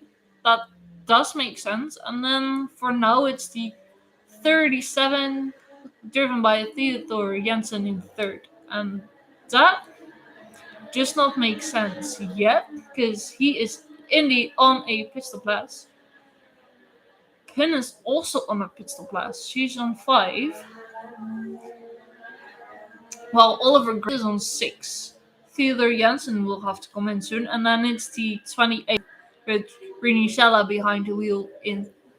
He should be done in third, so that does make sense as well. But as I'm saying that, Brinichella is coming in for his current 7th pit stop. So something has happened to that 28 in the meantime.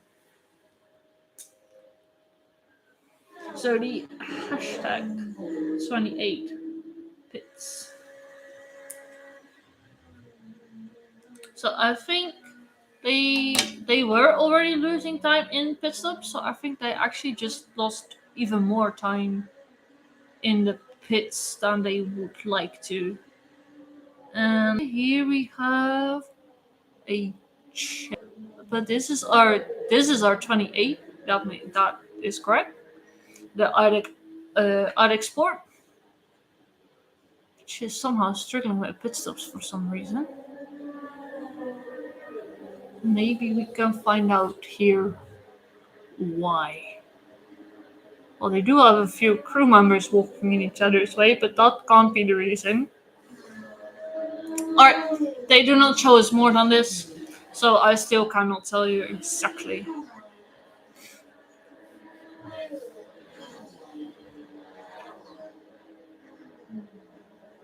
You know what? If that CLX Sports 37, currently driven by Jensen, is gonna get a podium, that would be huge for them. That would be absolutely massive for them. It's the youngest driver lineup we have ever seen. These 3 guys in that, where are you? In that 37, there you are literally all 17-year-olds. 19-year-olds, sorry, not 17. That would be even more incredible. They're all 19-year-olds. So if they can get a podium, that hats off. Absolutely hats off to them. But we still have 19 hours and 10 minutes to go in as the sunset is really about to kick in. Radio? At the moment, position at the priority. Just so you know, position at the priority. He is being told that position is the priority. He's probably chasing down Pierre Guidi in the Ferrari 51. And not far behind is Felix da Costa in the 35. But I think they do have a bit of traffic at the moment. Some GT3 cars again. Being told that, if I'm saying it correctly, hypercar, every driver in the hypercar is making 400 overtakes. That is incredible. That's like 1,200 overtakes during the whole race. And then I'm not even talking about being overtaken, because that also happens. But that is incredible. And I was gonna look, but I will. CFA is taking. Whoa, that just fits. UFA was passing some slower cars into the first chicane, but that almost went wrong. It just fitted. So we're on board with Kobayashi in the Toyota 7. He's chasing down Ye in that Ferrari 83.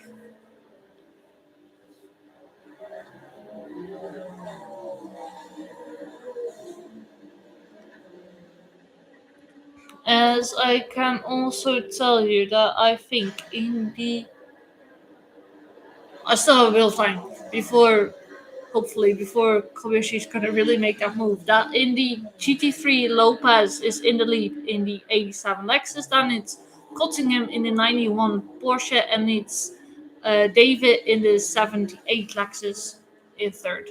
Just quick late. As Kobayashi's getting a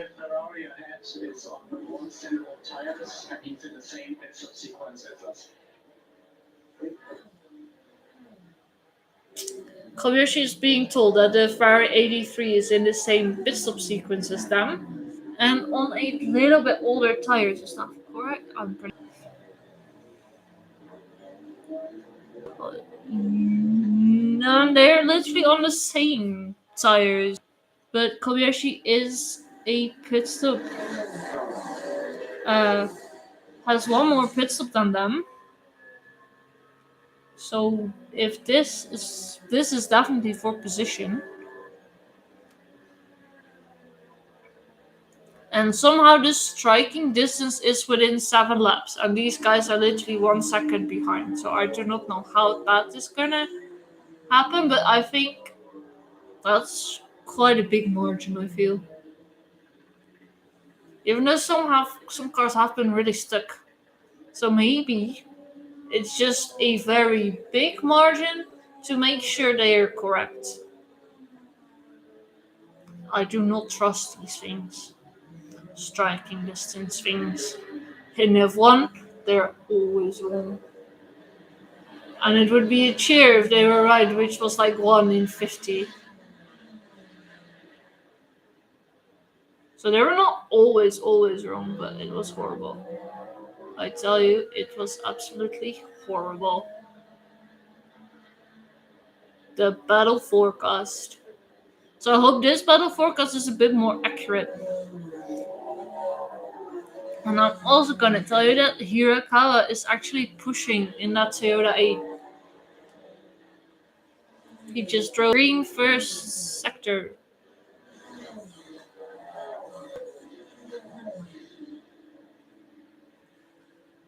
But here is Kobayashi going to make a move on the Ferrari 83. Don't switch away. There's side by side. And Kobayashi is nicely passed before the chicane. I think that's job done for now. Is the Ferrari come back? The Ferrari is running a little bit wider on the exit. So you might have taken a little bit more speed out of it. Having the slipstream. But the Ferrari cannot follow close behind. But maybe this Ferrari can?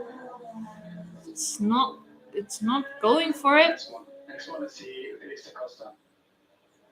As Kobayashi is told that this is a nice one, and the next one is Felix da Costa as the Toyota 8 for our new pit stop sequence. New pit stop sequence! I'm losing count of how many pit stops this is all going to be. Hashtag a pit on lap 83. And from here, I promise I will not get confused again, because I literally just found out exactly how the standings are. And the Alpine 36 is gonna come in soon as well. It's on 9%. We will have to wait a few laps before the other hypercars are coming in. But it was all so nice when the Toyotas pitted early, and you just knew that it was only those two Toyotas who were completely out of sync. Because then everyone else pitted one lap, and then the rest pitted the next lap, and then it all went to shambles. Because of some drive-through penalties, a 5-second stop and go for the 83 Ferrari, and then there was this Focus yellow for a few minutes as well.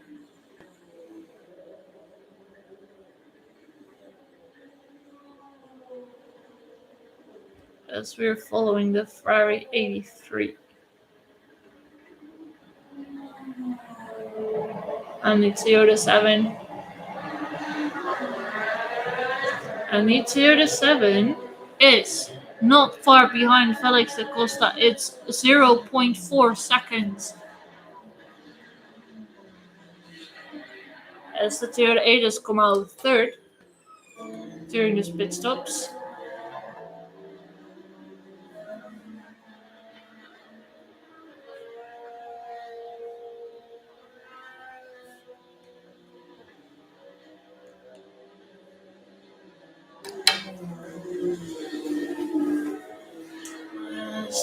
Kobayashi is putting some pressure on Felix da Costa as they go onto the long straight. The very long straight.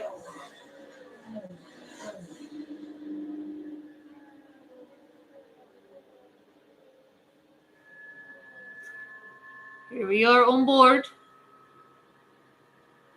Going towards the first chicane as they go for the break into the first chicane, and someone missed chicane completely. That was one of the LMP2 cars, I think. Just went straight. As Kobayashi is really in the slipstream of Antonio Felix da Costa. He was looking, he's not going for it. He will have to slipstream all the way now into Mulsanne. Here they are in. It's 0.3 seconds. And the Ferrari 83 is also slightly, slowly closing in on these two. So that means the Alpine is just somehow not fast enough. But it's also very hard to pass the Alpine. We are on board with Kobayashi as they go past one of the LMP2 cars. And here the sun is really in the eyes of the driver. Currently, as we are slowly making our way towards the darkness. Thankfully, it's not a very long time dark. Because this race is always held on the weekend when there is the shortest night and the longest day to make it easier for the drivers. Just imagine driving this and then like one of the longest nights. That would be harsh. As fans, it's also probably a bit more difficult to follow because in the night these cars obviously do have lights, but behind your TV it's a little bit difficult. So one of the GT cars was a little bit in the way, and the 36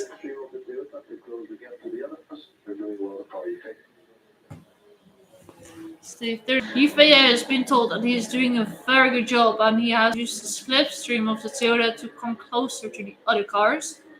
We'll see if he can manage that. And I have to say that they are absolutely not far off of the Cadillac currently driven by Taylor. Oh no! We have a flat tire, I think. Oh dear. We have a flat tire for the 61 Mercedes. Here we see what happens. Does he have a... Oh no! It just happened out of nowhere. So this 61 Iron Lynx is having a... I think it's a puncture. Lot of smoke coming out of that car. I hope it's not the engine. It just really happens out of nowhere. 61 has smoke. And is going slow. And in the meantime, the 30 is in the pits. And this is what I mean. There is so much happening at the same time, and I'm here writing it all down. Hashtag 30 pits. It's the leader in the LMP2 cars. So I hope the 61 is okay.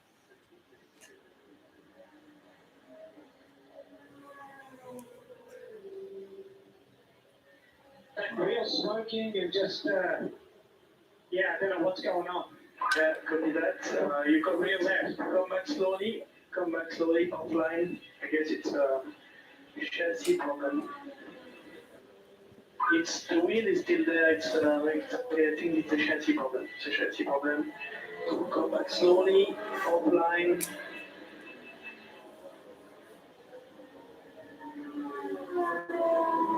They are saying it's a chassis problem, which is probably something that can be easier fixed than an engine problem. That's definitely. Because this just happened out of nowhere, really.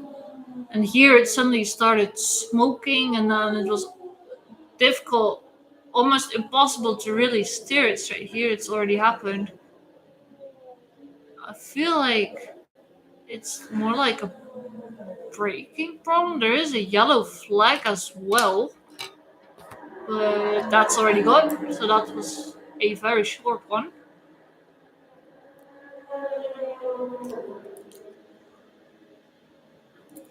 The yellow is gone.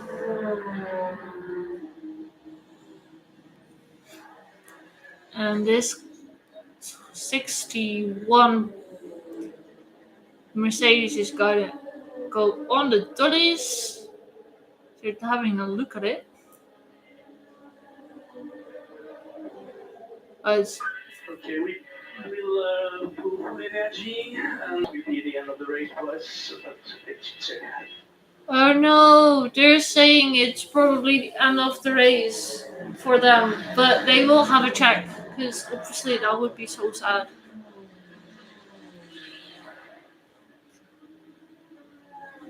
I mean, even the 31 Autosports got fully repaired, and that looked like a really big problem. So if it's only chassis, it should be possible to repair it. In the meantime, the Toyota 7 is finding himself in a lot of traffic, and the Ferrari 83 really close behind. And this is for 10th position. Toyota is again struggling to pass the Alpine, as we have the 19 Genesis in the pits and the 007 Aston Martin in the pits. And we were on board with Toyota for a little second.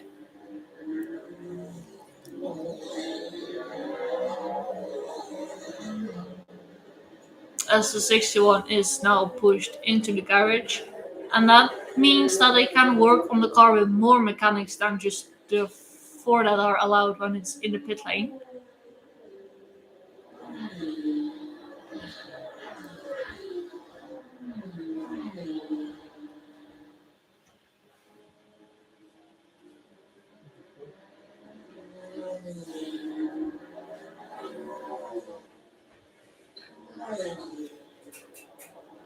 And in the meantime, I'm all about to get some food.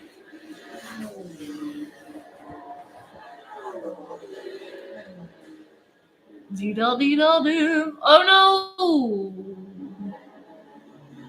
Rinicella in the 28 is under investigation for cutting corners. We'll see how that is going to end up. And here we have a nice super slow-mo of the Alpine and the Toyota. Those Alpine rear lights look so nice.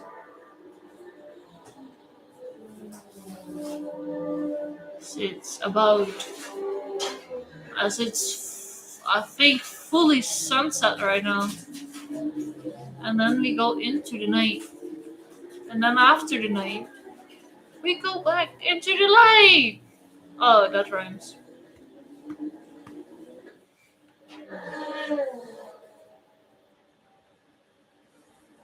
And in the meantime, these four cars are still struggling to pass one another. because the Ferrari 83 has backed off a little bit, and they are slowly closing in on the Ferrari 51 as there is some traffic. This is gonna end well. We hope so. There's a GT3 car. It has to make way. But welcome to the Porsche cars where you barely can make way.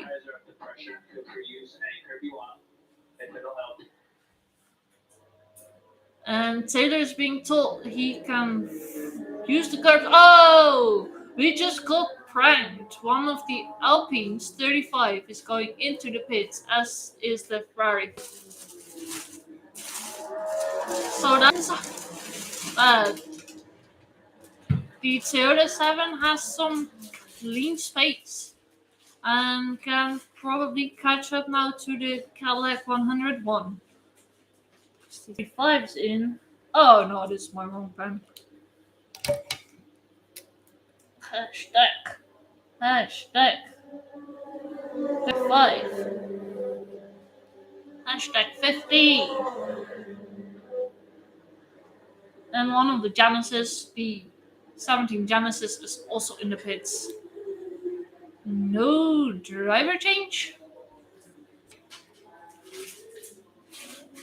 And this is on lap 86, so that's 3 laps later than the other 8.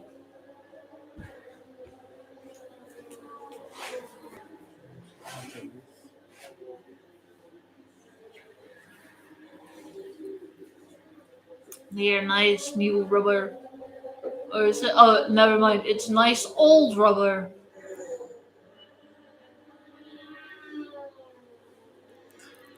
It looked quite new, but it was old. The nice old Alpine rubber, and here we have the Toyota 7 now in the slipstream of the 101 Cadillac. Sure, the Alpine that went in the pit has helped this Toyota because it has a huge gap now over the 83 Ferrari as well. So here we go. This is also fourth position. This is 4-7.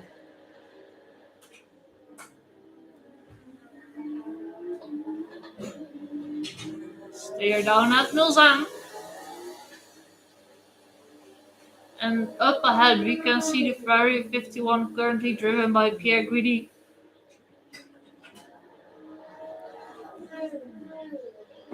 The Adex Sport has to make a bit of way, but does it nicely.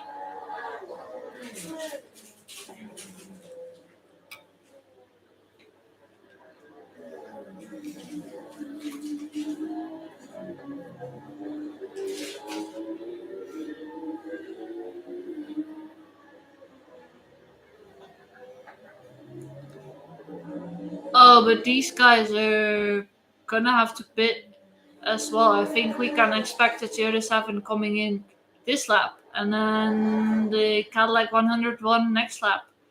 And then we will see if there's gonna be any change. Because the Take a minute, what is that? Let's get confirmed. Fuel only. Rewind the windscreen. Then you get a drink. well, at least Kobayashi is getting the drink. Because there was one day when Kimi Räikkönen didn't get it. So Kobayashi's gonna come in. There he goes. And then the pressure is of Jordan Taylor in the 101. Unless the Ferrari 83 is gonna close that lap gap, but he won't because the Ferrari 83 is coming in too, and then we will find out if has the Alpine.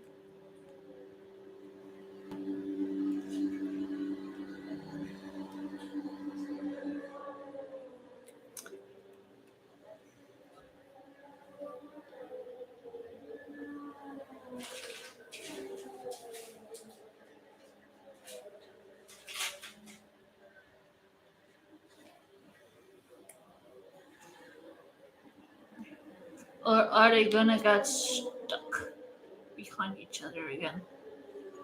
Kobayashi was told they will only wipe the screen, put some fuel, and he's getting a drink.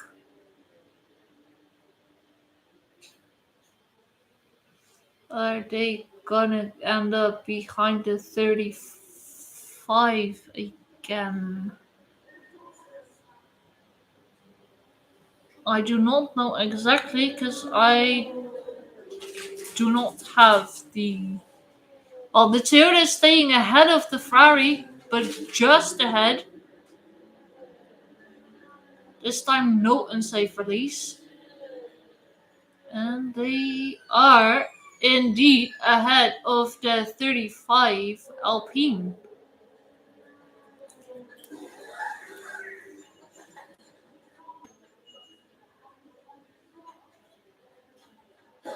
So that sounded like glass shattering, but it didn't. So that means that Kobayashi in the Toyota 7 now has a little bit of clean space. I'm not saying that correctly. I'm saying that very correctly. He has a 27-second Ferrari 50. So, but Yifei not far behind. It's only 2 seconds. Easy on the bottom. Easy, you have two tires. Two tires on the right hand side. Two full tires on the right side. Then what happened on the left side? As we just had the Lexus 87 in. The 87 just bit it. And we are on lap 88.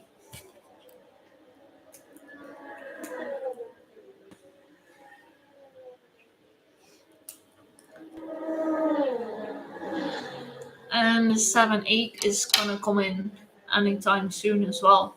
I think probably this lap.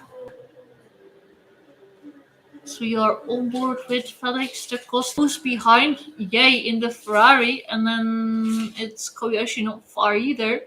But we have a yellow flag.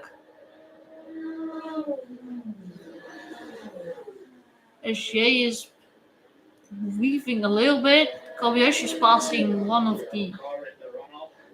We have a car at the runoff.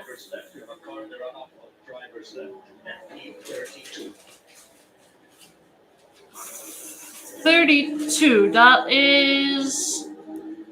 I do not know exactly. But this is probably gonna be a bit longer yellow. At least he's in the runoff.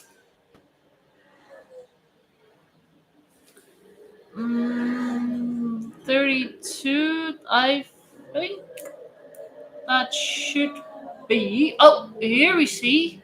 That's the spin. Some cars have to go wide. Oh no, it's the 183. It is on the runoff. But the question is, can it continue? Because for now it's stuck.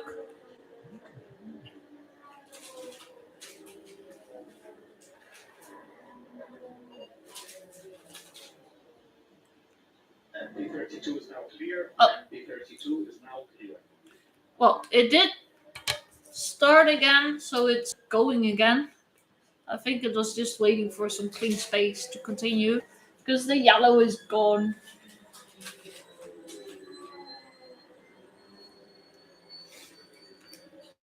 I have to say, I'm getting very hungry at the moment. Survive, just like any car, just like anything.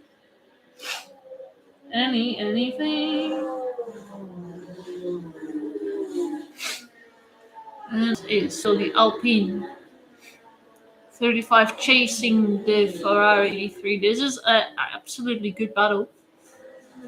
This is actually a good battle on track, and the Toyota 7 is not far ahead either. I thought the Toyota 7 would now have the pace to take a bit of a gap, but it's not.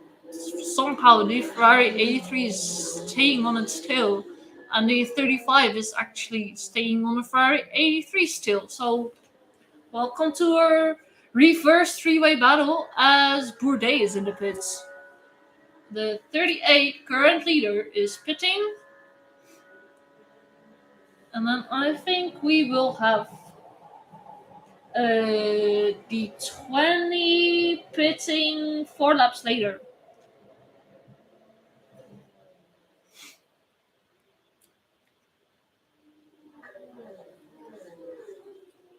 As Ye is telling us that the Alpine is extremely fast on the straight.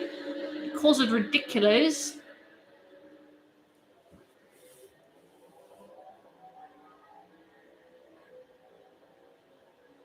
So we will see if the BMW 20 is going to pit 4 laps later. We are now on lap 89. These laps are going by really, really fast. Because not too long ago I was saying we're on lap 80. Now we're almost on lap 90. Ticking down the laps. And slowly ticking down time towards the finish tomorrow. As the 51 and the 101 are also in the pits.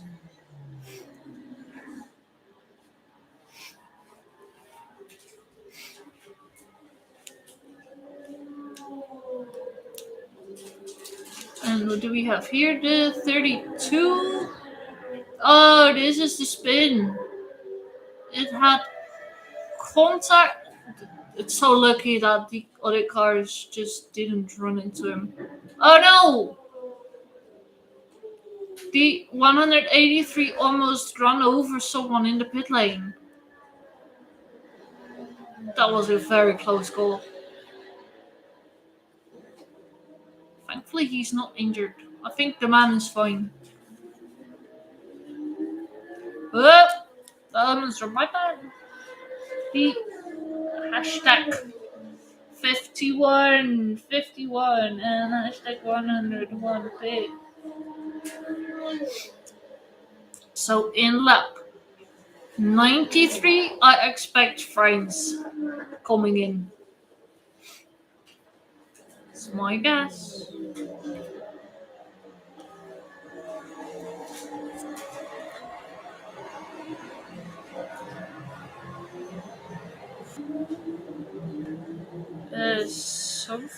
Somehow my time screen is going weird again. I think it's just noting the Ferrari 51 not doing anything. I don't know. So we're on board with NATO in the 12, and I think if we're on board with NATO in the 12, that means he is very kind Hirakawa in the Toyota 8, because that's the car in front. Not anymore, because there's an LMP2 car in between. But NATO is going into the pits. So the hashtag 12 is pitting too.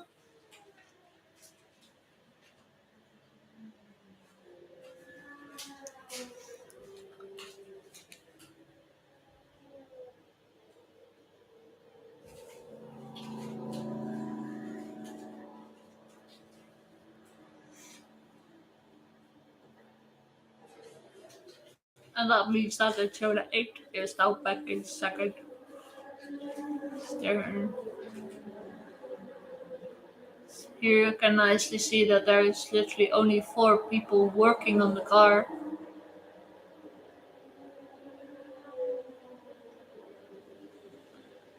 It's the guy on the left, he's probably allowed to stand there. He's now switching drink bottles.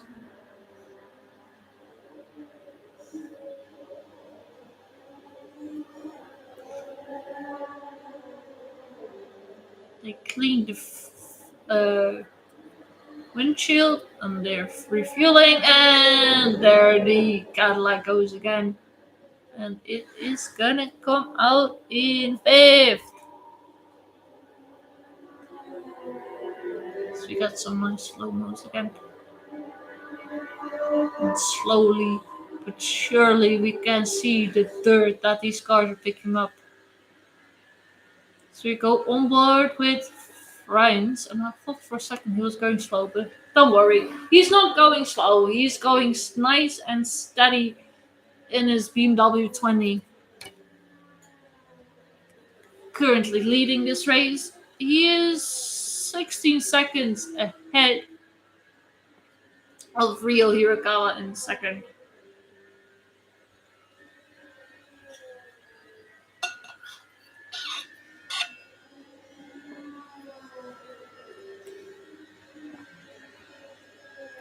As car 28 gets a 5-second time penalty added to the next pit stop.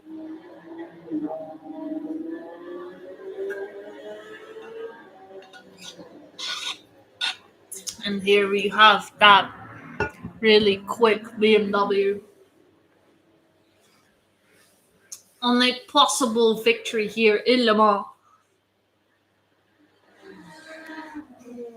It should be a very outstanding achievement for them. Very good, very nice. And that keeps their momentum going because obviously they won in Spa as well.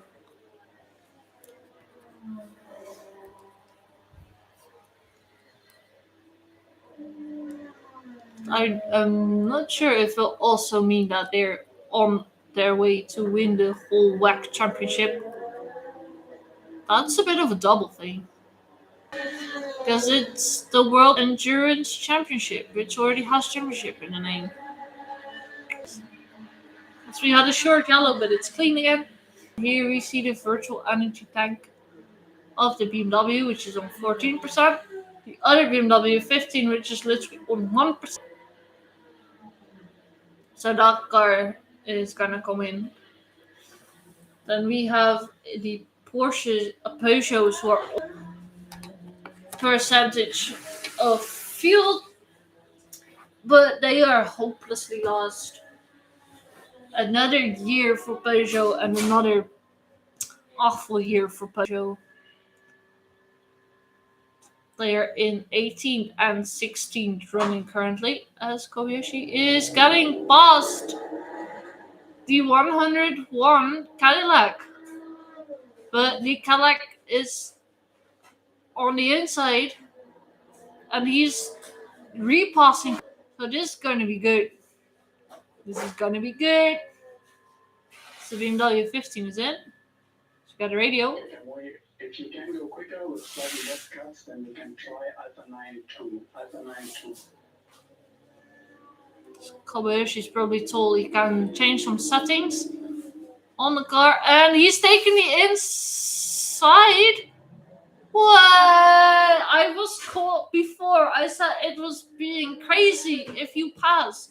Literally in Arnage, and here's Kobayashi taking the inside in Arnage. But he's not holding on to it because Taylor just repassed Kobayashi again just before the Porsche curves. Wow. I'm on the edge of the sofa because I'm not on the seat. I'm on the sofa, I'm on the edge. Is Kobayashi gonna repass him again? Because they both continue. Because they literally came in recently.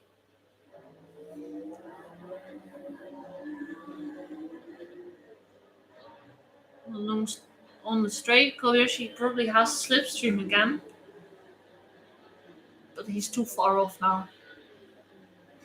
And there is now a GT3 car in between, I wanted to say, but Kobayashi obviously carrying a lot of experience, bringing a lot of experience to Le Mans. He knows where to pass, and he just passed that GT3 car in the Dunlop chicane, and now he's also passed Taylor again, but now the long straight is coming up.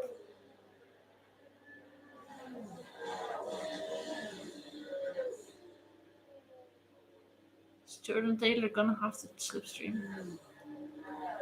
For now, no. And slowly but surely, the Ferrari 83 is taking part of this battle, closing in slowly. Not far off yet. Taylor is now almost a second behind. 0.8.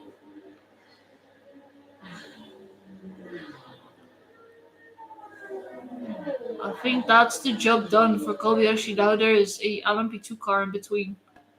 And Taylor cannot get past the LMP2 car before the second chicane. So this gap has definitely widened now. It's about a second. It's 1.2 at the moment. And the Yay is 0.6 behind Jordan Taylor currently. So we got a drone shot.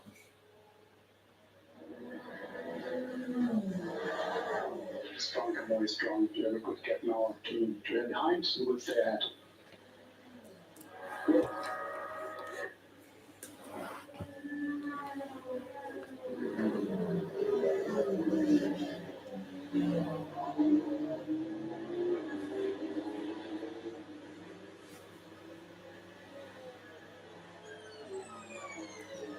And now I'm really wondering where the Toyota 7 would have been if they didn't got that slow puncture. Because they have been so strong, and then slow puncture messed up with their strategy and probably also messed up a bit with their race. They were looking good, and now they're back in 8th.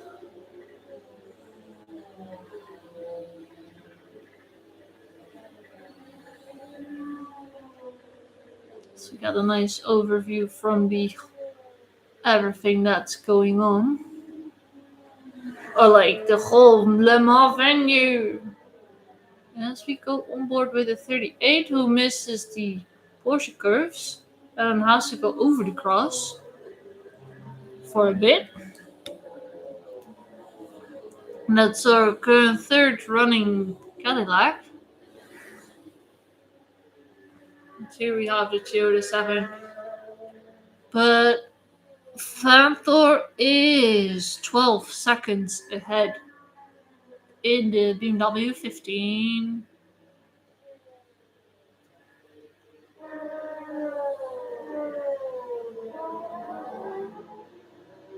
So we have some LMP2 cars coming into the pits. The 14 and the 9, who are in, thank you, in 10 and 11th, have a lot of LMP2 cars in the pits right now. It's the Ilex Sport, who obviously also have to serve a penalty.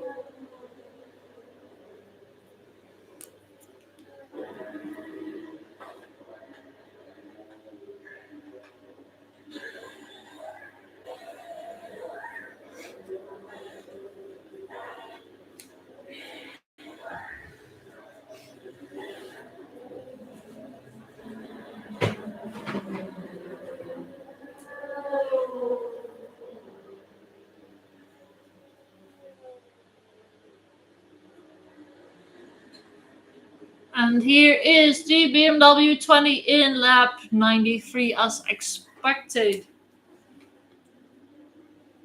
So the hashtag 20 is pitting in lap 93. And that means our full pit stop sequence is done again.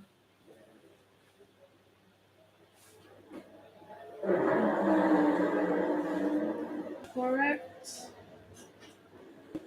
Yep, I think so. That is our whole sequence done. And the Toyota 8 is back in the lead. The Cadillac 38 in second, and the BMW is back in third. The BMW 20.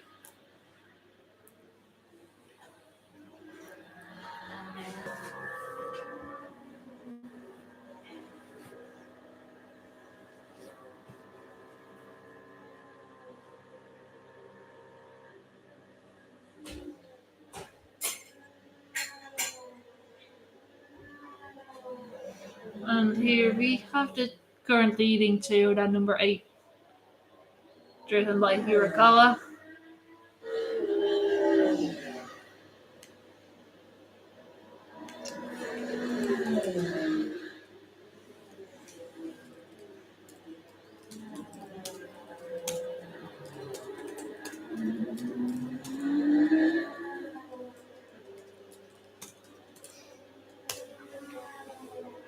So I got asked what my opinion is on the Peugeots, and I have to say that it's a shame they're so far off. Like they're probably what they are lapped. They're on one lap, and I think they're gonna be lapped twice, maybe more. 'Cause we're only like around 6 hours in,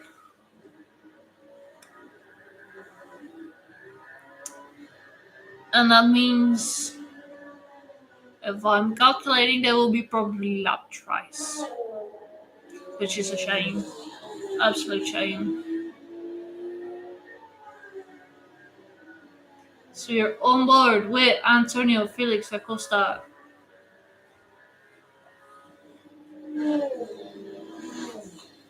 This Ferrari 83 is providing us with a lot of action currently. So is the Toyota 7, the Cadillac 101, and the Alpine 35. These four cars have given us quite a show so far. Passing each other, repassing each other, and just in a tight battle with each other because they're all in and about the same pit stop sequence.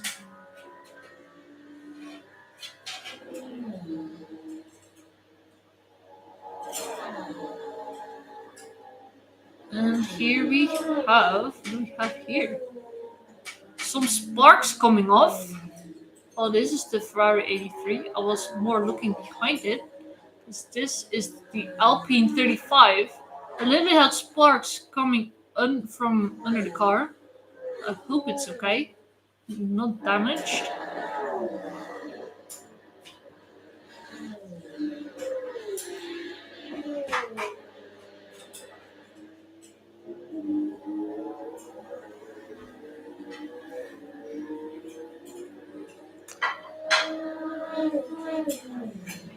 And I'll have a quick look at how the things are going in the LMGP3, and that looks all steady and good. Still, the Lexus is ahead, and then the Porsche 91, then the Aston Martin 27, so that's not really changing. Do we have a retirement? That is a good question. Looks like we. Well, they're not repeats. I think. Oh no, the 30 Autosports is back in the pits, and the 61 Mercedes is also still in the pits. The gap to the next position behind BMW is 50%. 50. So we increased. Yes. As Molina is being told that the gap has increased to Fanthor behind him, and here's my pizza. I'm hungry. I'm so hungry. And I'm placing it on top of my sheet, and now I can't see. If something happens, then I can't see it. Dee-dee-da-dee-da-doom.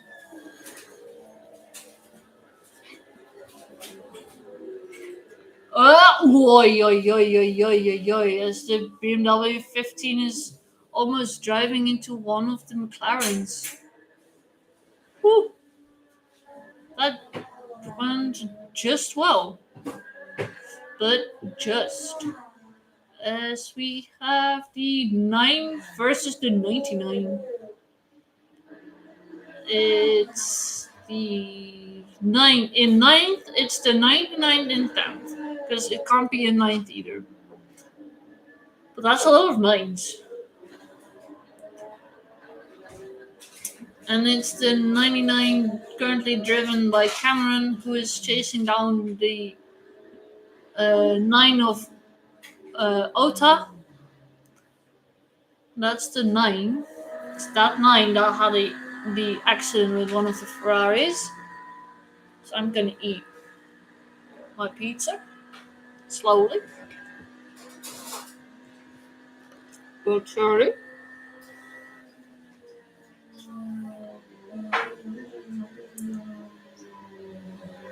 Maybe I should just mm, pause my live streaming if I can.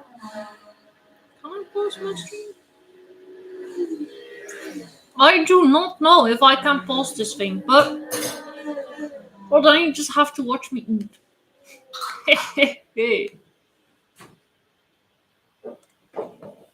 You know what? I'll just stay here. In the meantime, you can look at my nice rabbit. Here's my rabbit. Enjoy the view of my rabbit. As the Toyota 8 is back in for a new pit stop sequence. New pit stop sequence. Check 8 is pitting.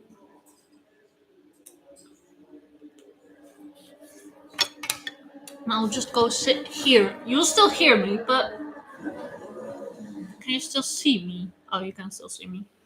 Hey, just turn my screen a little bit. And then here's my nice rabbit. I'll put him here on top. So enjoy the view of my rabbit. He's very nice. There. And tiny. And then I'll just eat.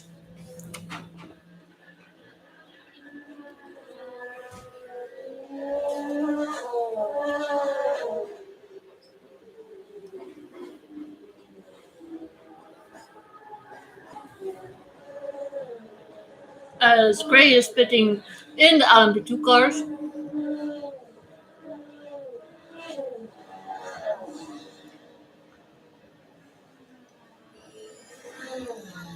And the 99 hasn't passed the 9, but it's a little bit off now. It's 1 second behind.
Uh-oh. Never mind. It's all still good. Just turn the volume up, but while I'm eating, you can listen to the cars. Hope you can hear it.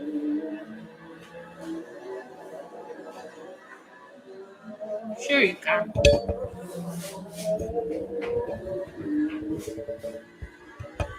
There you go. Oh, that's I don't think that really matters much, but still.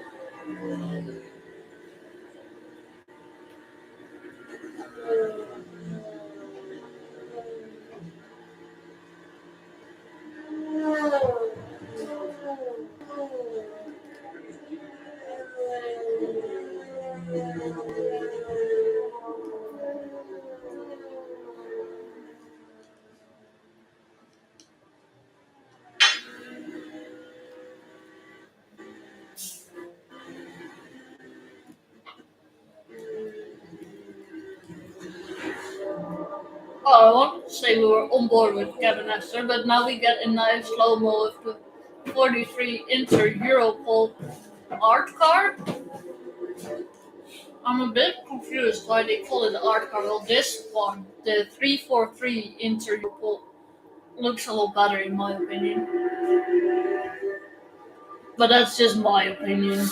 Because this livery is just nice. Here we have the 30 Duquesne team, which also has quite a decent livery as the lights of these cars are blinding my eyes.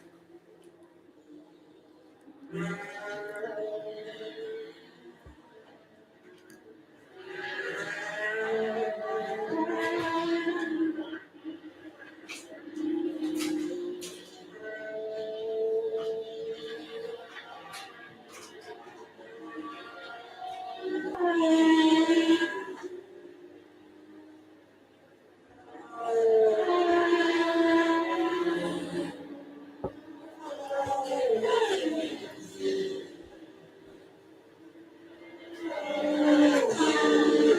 should have done this earlier. It's just nice. Just cars going.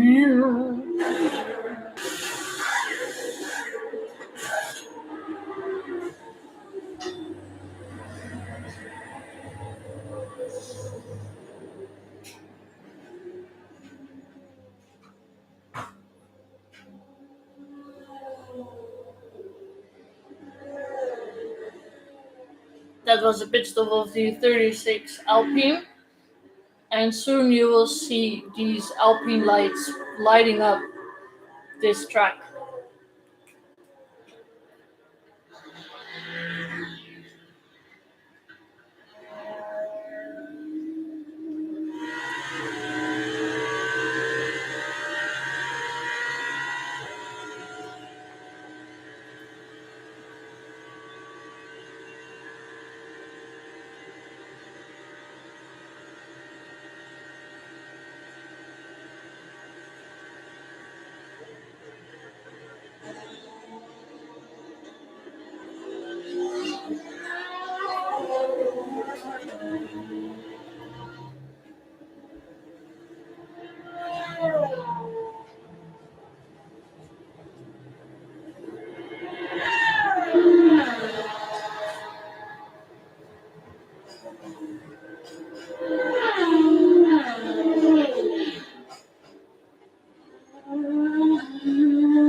So we are on board with Daniel Yucadella, and I will just keep shutting my mouth because the sound of these cars is just too good.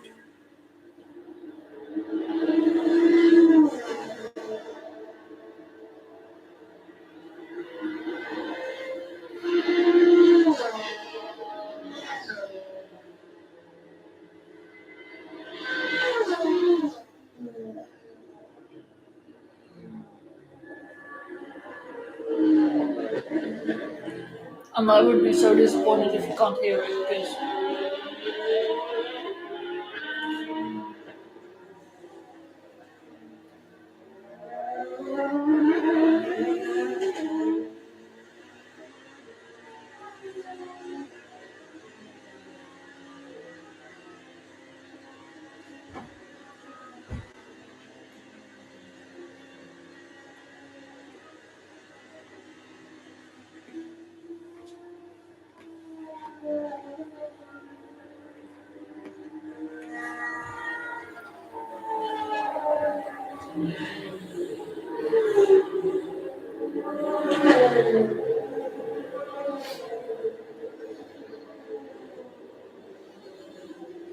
and here we have a pit stop of the 30 Duquesne team. It's Dorian Payne going out of the car and Lauer replacing her.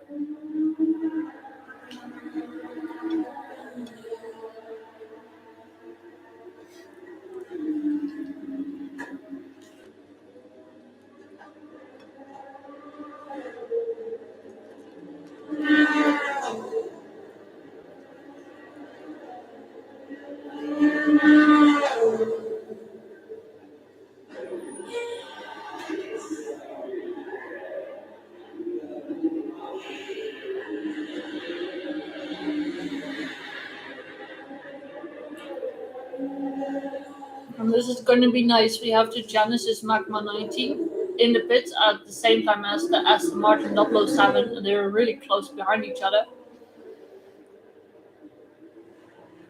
So the question is who's going to do their pit stop quickest and end up in front.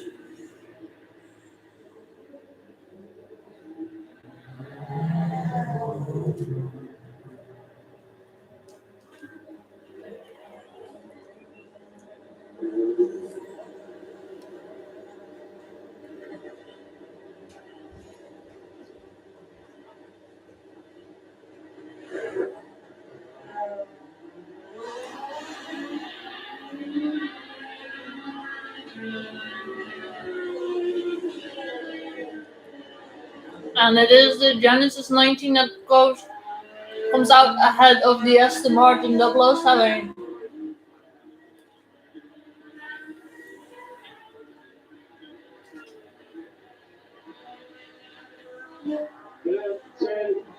Almost 16, Logo kick 17, almost big for the 16. As Hurricane is having some oversteer and big braking.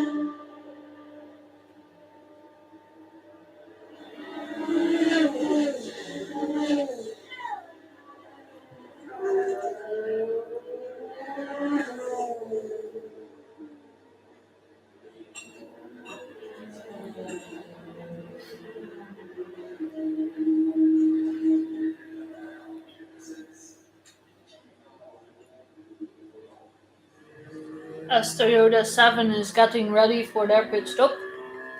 And there's also going to be a driver change.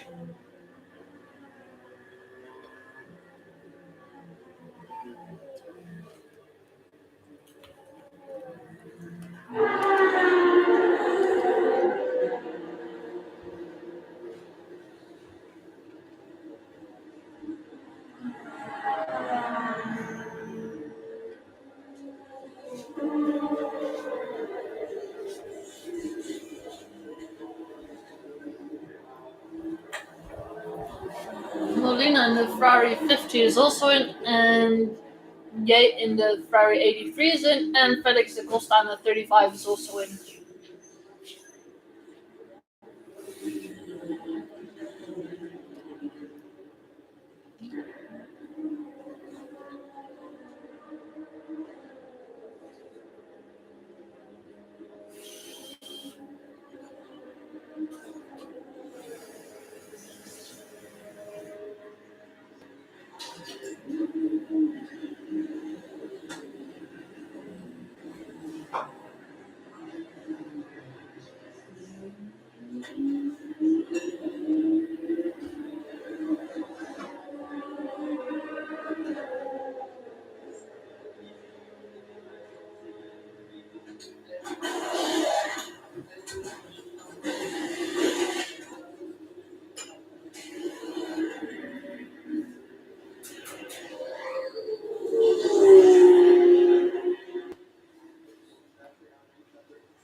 Mr. Contact.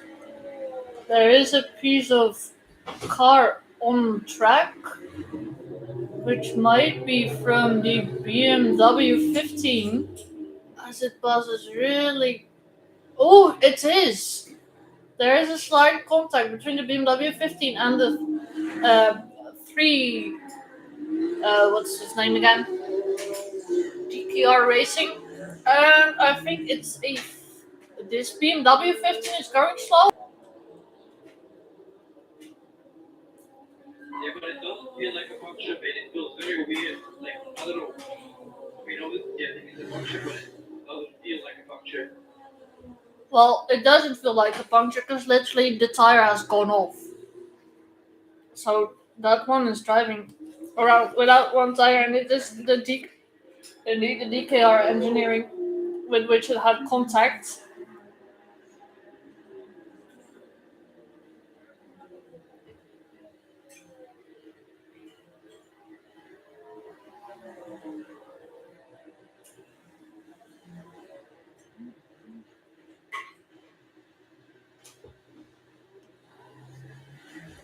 And it's still on the long straight. It has such a long way to go back to the pits.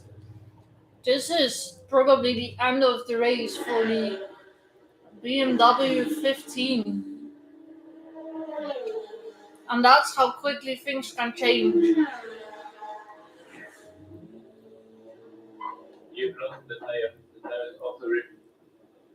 The right rear tire is off the rim. It is indeed. There it went. So that's why it's feeling strange, and there's a lot of stuff hanging loose as well.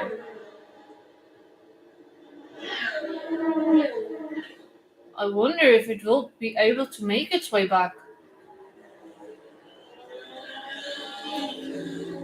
Drama's happening, and K-Mac just takes a deep breath.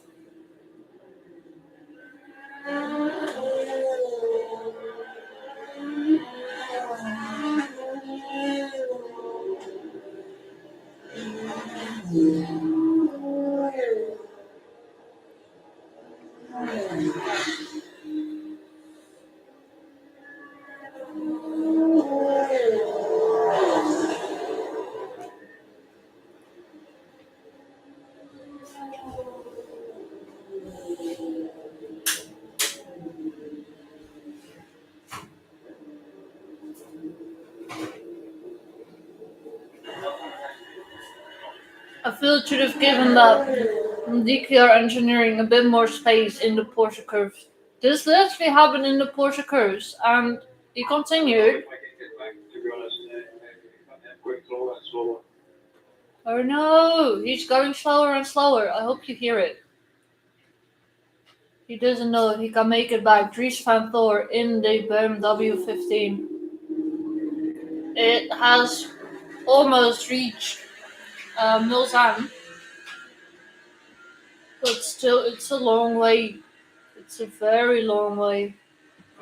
As we are on board with the BMW 20, we're being shown the BMW 20.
Then you keep watching and you know what happened.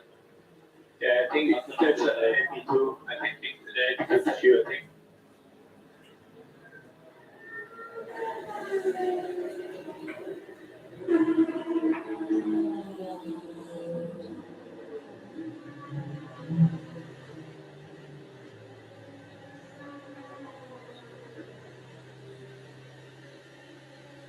We are back on board with Dries van Thor in the BMW 15, who's going slow, but he is about to reach um, Indianapolis, I think. White flags are being waved to warn the drivers of the slow car. Oh, never mind, he just passed Mulsanne. If this is the BMW. And from here, it's gonna be difficult to spot the cars because all you can see is just the bright headlights shining straight into your face.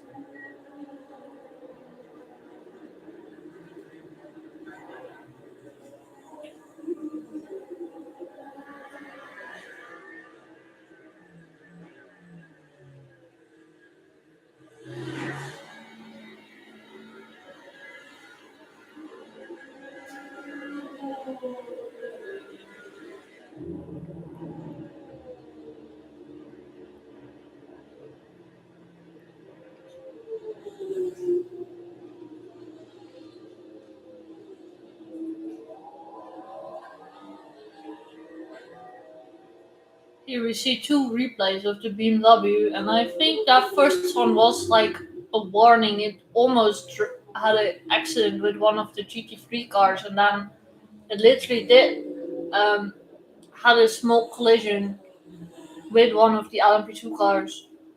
It lost some stuff. It made its way back to the pits. Here he is, back to the pits. And then it got this puncture, lost its tire, and well, at least he's back in the pits. And we'll see how this is gonna continue.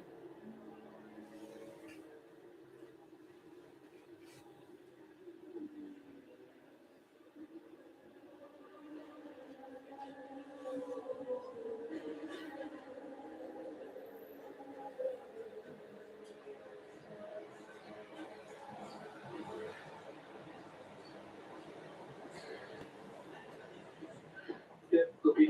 Let me say when you stop here, you're going to reach. Say on the stop, you're going to reverse. Then drive change the cabin.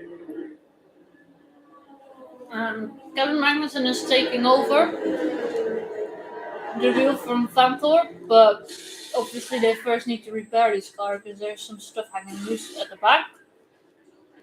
And it obviously needs a new tire as well, which is going on right now. And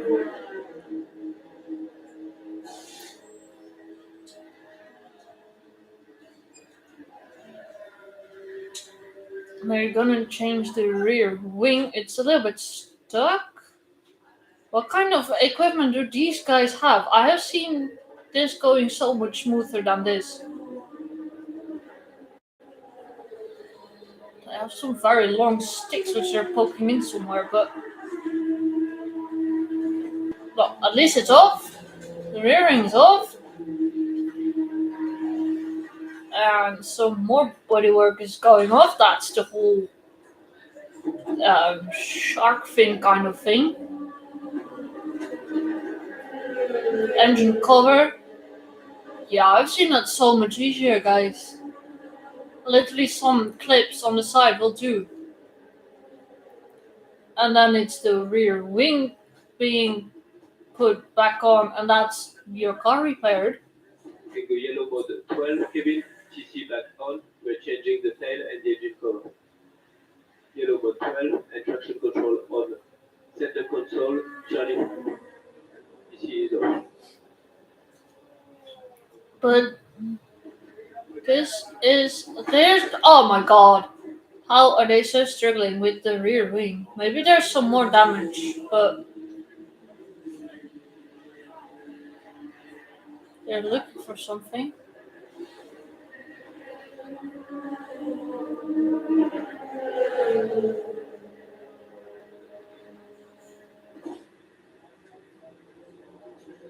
This is very interesting to see. They're like doing some minor, very minor changes.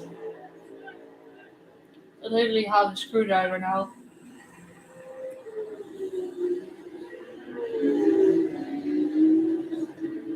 This is a problem, I think. They cannot get the tail out because of the gearbox casing.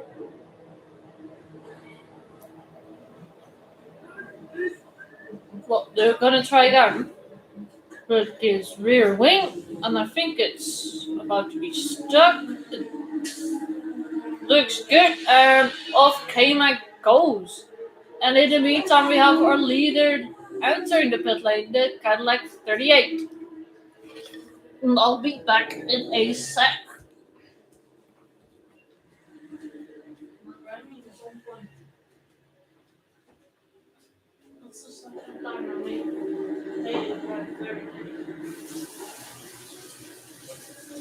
I made two runs.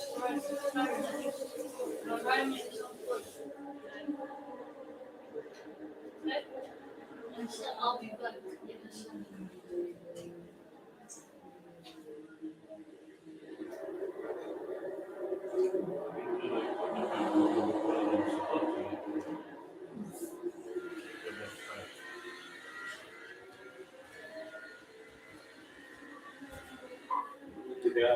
Alright, we're back. I hope you enjoyed the view of my rabbit. Here he is again. Bye, rabbit.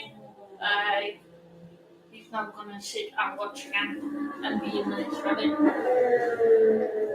And then I'll also change my microphone again, and I'll turn down the noise of the TV again. And then we're all good to go again. So I had my dinner, and I was hungry. And we go on board with Hirakawa, who is now currently in second, and Franz is in first.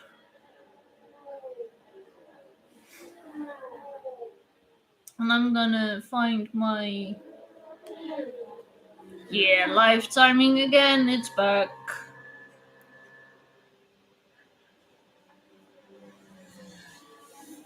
And we are in for my final hour for now. I'll be back tomorrow around 4 in the morning, I think. Depends a bit what's happening. So if there's like safety cars and long yellows, I guess I'll wait a bit. And otherwise, I'm good to go. And maybe just to keep myself awake, I will do some short ones during the night. But we'll see about that. In the meantime, we do still have the BMW 20 in the lead. It's the 15, its sister car, is back on track. Then we have the Toyota 8 in second currently, and the Cadillac 12 in third. I hope there's not many big changes in the GT3 and the LMP2s. Well, the 30 is still ahead by 25 seconds. Then in second in the LMP2 we have the 29. And then in third we still have the 37, which is not far off the 29th. So that's going to be nice. And then in the GT3s, I'm sure we still have the Lexus in first and second, and the Porsche in third. So that's all going good. As Ian James is now pitting in the 27 Aston Martin. So that looks all normal. And I think we still do not have any. We do have two retirements. The 31 Corvette and the 61 Mercedes are both out. But so far, only two retirements. That's pretty good.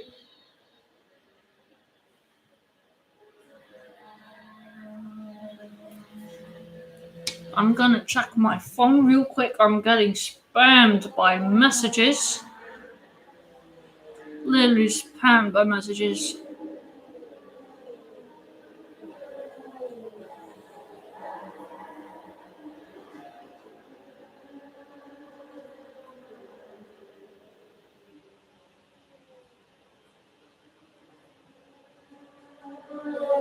And here's the Cadillac 12 in the pits. Very nice.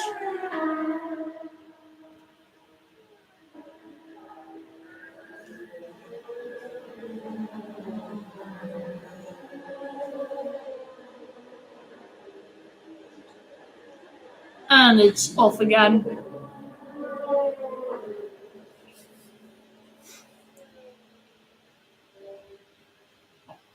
Like, this is what I mean. Well, I can't see anything at all. It's just random guessing which car is which, because all you see is bright headlights from the front. And then you can see like tiny bits, like some outer shape. So this is definitely a LMP, like a hypercar. And then I do not know. And we have a yellow. We have a yellow flag currently for who knows what. Well, it's not for the Toyota 8 because that one is nicely going here. So we're on board. Is it the... Oh, it's green again. Well, there's a green flag being waved. So it's green again. There we go. And the Toyota 8 is only 1.7 seconds behind the BMW 20. So that's going to be interesting. Because the Toyota 8 is obviously the one that comes into the pits first all the time. And the 20 is the one that goes last. So if the 8 passes the 20, that would mean that the 8 is probably in the lead for sure. Because it's on a completely different uh, pit stop sequence. Because I had to make a very early pit stop for reasons that they couldn't pass other cars. Strange reason, but sure, we'll take it. And here we can see that they're both need to come to the pits. The 20 is gonna pit first. Then I guess the 20 hasn't made a pit stop yet. That would make sense, because then the 8 is about to come in as well, which is the reset of the pit stops.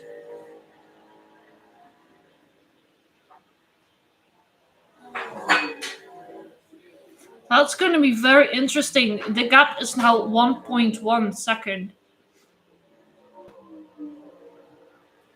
But I feel like the moment the Toyota is going to pass, the 20 will come in. Well, I hope they're not going to say anything because after that, I was in the corners. As Bourdais is being told that he missed a yellow flag, and now he hopes that they're not going to do anything with it. Well, I doubt it, because it's literally ignoring yellow flags. But then his mechanic is to blame, because he took the blame for himself.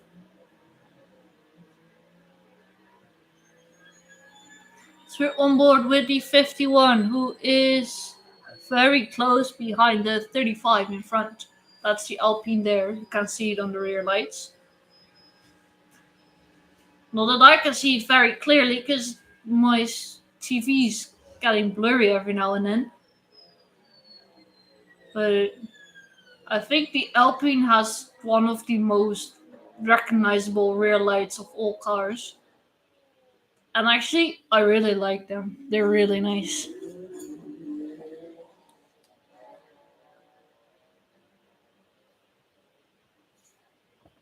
As we have both the Peugeots in at the same time. But these Peugeots are, yeah, far behind. Hopeless. As it's really about to get dark. I think over half an hour or so it's completely dark, and then we can't see anything anymore. So you see some warm-up from the Toyota crew. Stay active and not fall asleep.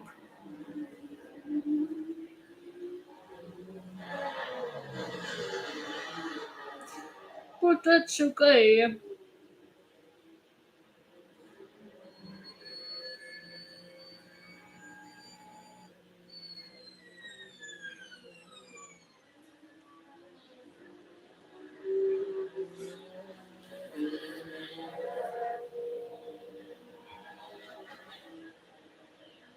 Here we have the one of the Ferraris. That's either the 50 or 51. Let's see, who is battling who? Well, the 51 is far behind, so that's not the one. It's the 51. It's still the 51, close behind the Alpine. It's Calado versus, I want to say, Felix Acosta, which is correct. And the BMW is really about to make its pit stop. It's only 7% in the virtual energy tank. And we will see the Aston Martin 009 in soon as well.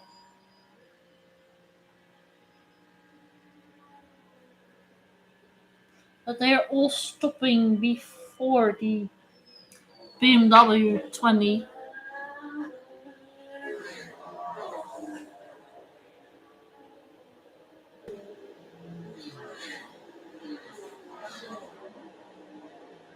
And as Toyota is gonna pit, it's Buemi is gonna take over. He looks ready. Helmet on.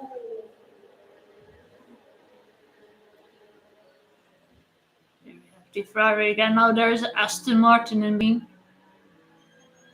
Clears it nicely. Radio. What?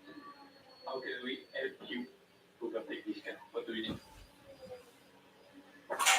The same engine as that car. Yeah, the one is really a couple of balance.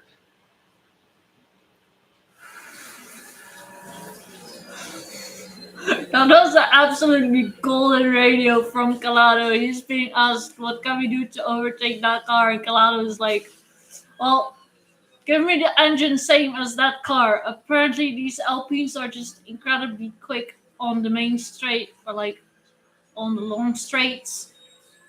And his engineer is like, well, I just meant like in terms of balance. Calado just wants a different car, okay? With a better engine. Can't give that this poor guy.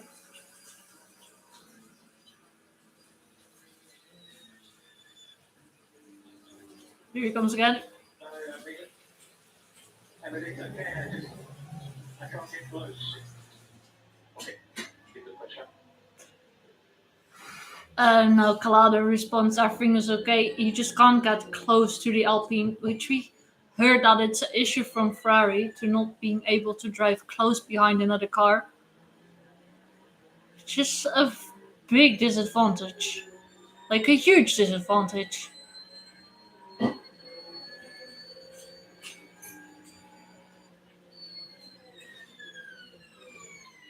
And I can tell you that Hirokawa closed the gap to 0.9 seconds to Robin Freins in first. But Robin Freins is gonna come in like anytime soon. Oh, there he is. Speak of the devil. Freins has entered the pits, and then I think, well, obviously Hirokawa is gonna go past, but we have to wait and see how that's gonna unfold. Because France is pitting.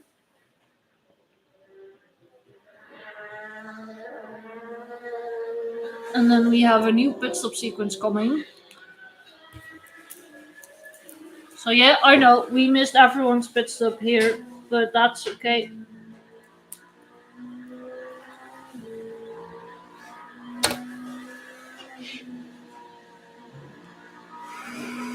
And then obviously I need to write down that the hashtag 20 is in.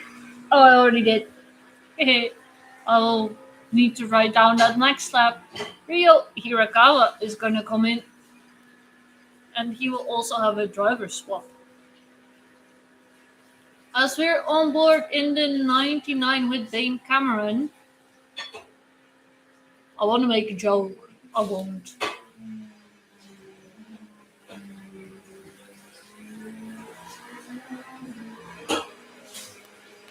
Because then the whole world will be like, hey, Spawn, what a stupid joke. As the BMW is getting its tank filled. And there he goes. The BMW is rejoining the track in third.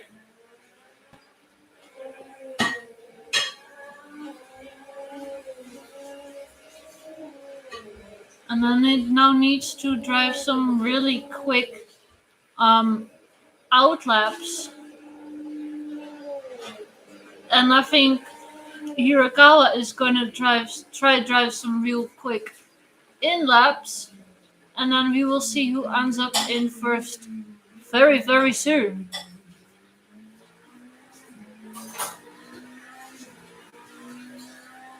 As we're still on board with Dane Cameron chasing the 14th for 9th place.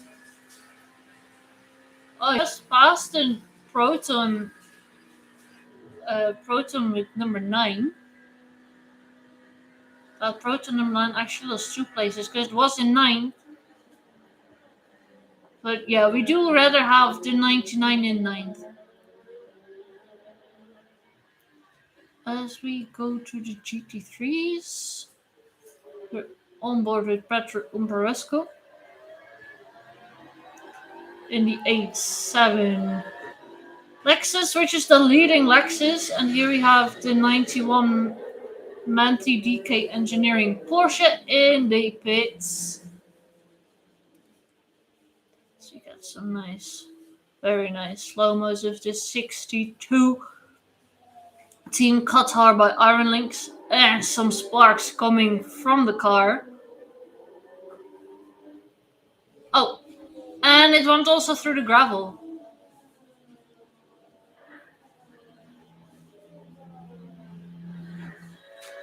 It literally missed the chicane on the wrong side, going through the gravel.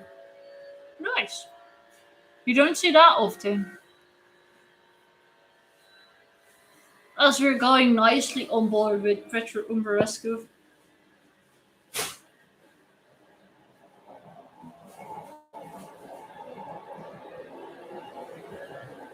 It's obvious these cars go fast, but you can literally watch this all night long. These onboards are so calming while they're going over 100 km per hour, and then it's nice and calming. As the Toyota 8 is in, and that's what we've been waiting for, because then we will see if it does pass the BMW 20 on track or not. That's the biggest question, as Buemi is going to take over. As the hashtag 8 is in.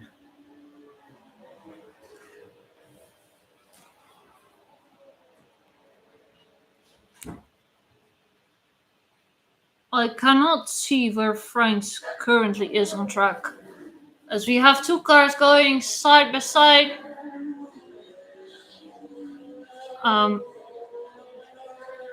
One of them being the IDEC. Oh, that is the 99 and the 28. And the 99 is now in 9th, finally.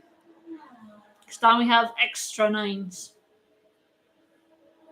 3 9s in total.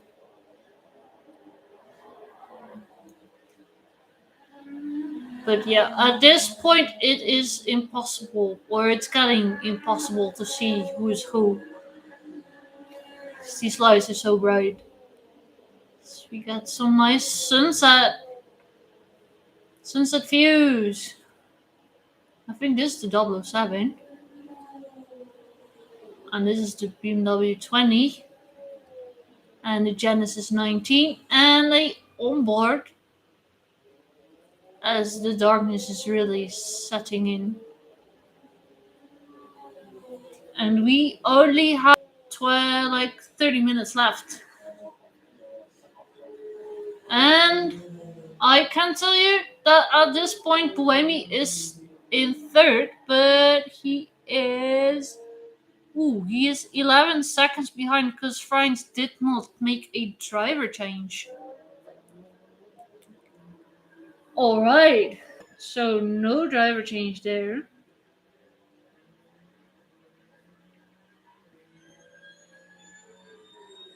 Well, Toyota did make a driver change.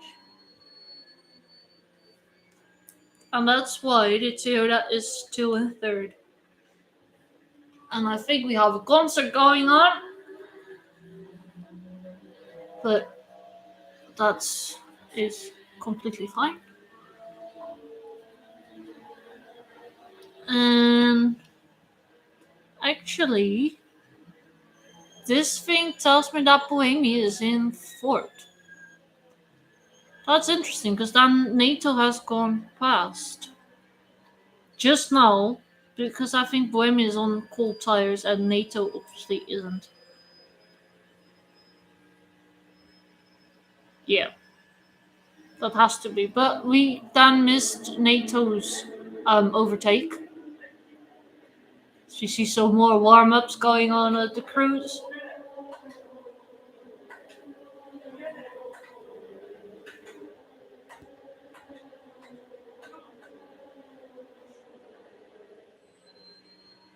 So we're on board back with James Calado in the 51, still trying to pass the 35 Alpine of Felix da Costa.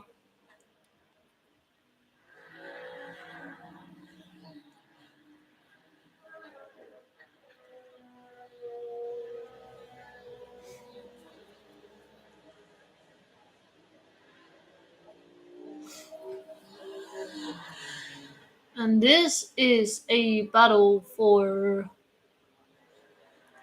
8, looks like it, with the 22nd, 62 22nd, 62 Mercedes, the 21 Ferrari, and the 32 BMW.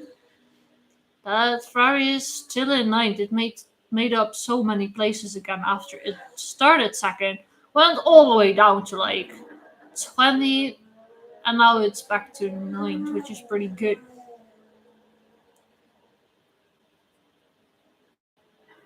Like, I think that 62 car with the nice. Oh, we got a You radio. are doing great. You are doing great despite that traffic and the used tires. Keep pushing. You have 6 more laps to do with the tires. 6 more, and then you get the new set. As Umberescu is told, he is doing an absolutely amazing job. 6 more laps to go, and then he's getting new tires. He's currently on very old ones. And I was saying that this 62 car is probably one of the best spottable cars because of that purple light in front. And now I wish all cars had something like that. But because that would be nice. Then they're even easier to spot out there in the dark.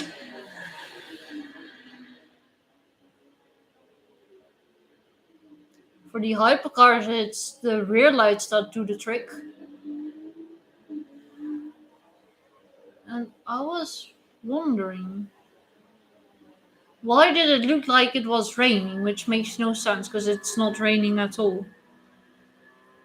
It just looked like it. I'm not gonna make everyone worried that it's raining because it's not. Look at that, extremely clear skies. I think it's just the cameras who have a difficulty.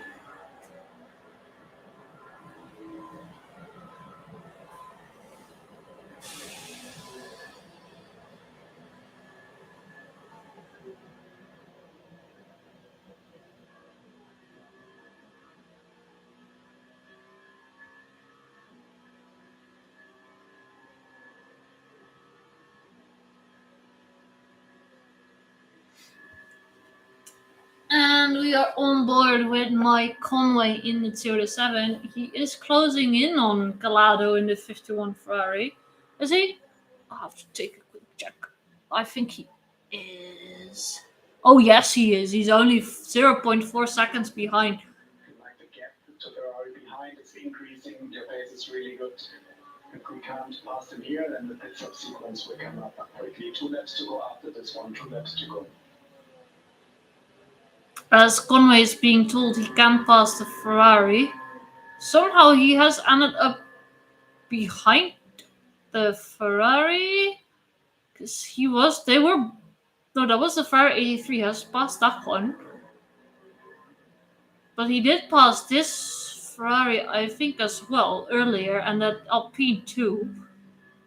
Definitely the Alpine 35. But now it's literally 2 seconds behind all of them again. Conway in the Toyota 7.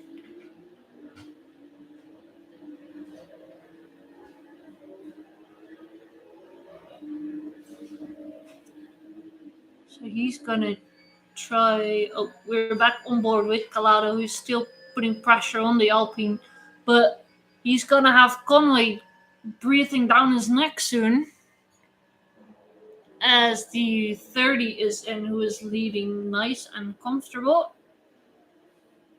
A 6:46 gap currently. Yes, 46 seconds gap between the second. So they are quite comfortably in first.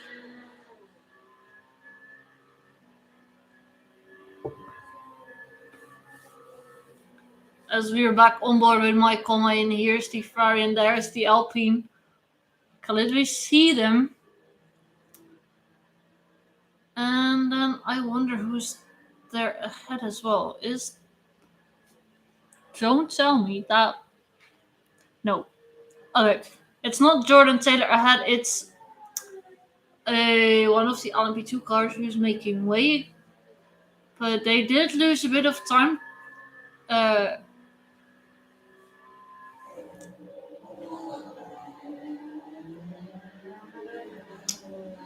Compared to the Alpine. Oh, I do get some light. Oh dear.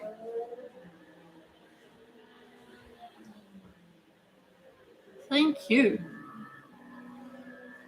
And here we are with Conway again. The way it varies by the rear light is that it's just one nice horizontal stripe. So all three Ferraris have that. Then obviously I cannot tell you which Ferrari is which in the dark. Or only by red light. By rear light. Red rear light.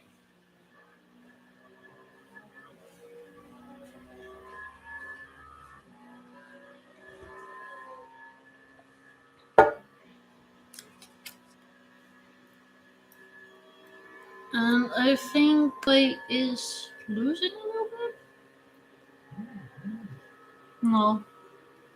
No, it's still the same gap. Like Buemi is closing in on NATO though. In the battle for third at the moment.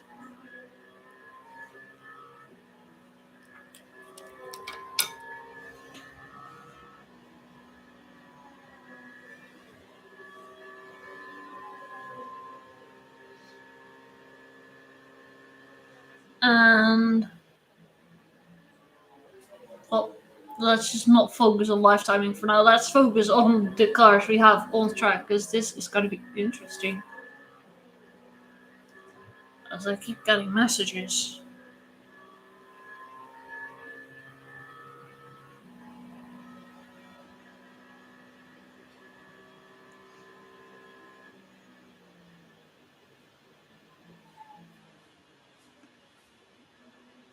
As I'm being asked for. Every box that it confirmed, we wipe the windscreen and give you a drink. Oh, now Conway is receiving a drink. I'll say cheers, Conway. Enjoy your new drink. I'm not gonna make the same joke that I already made. Because my jokes are shit. Horrible! At least my rhymes are on top. Like, my rhymes are good.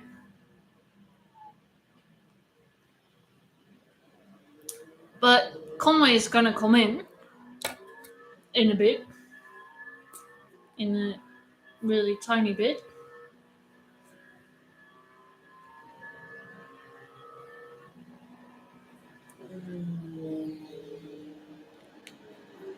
Oh, and I was asked for a update. Oh, we got a new radio.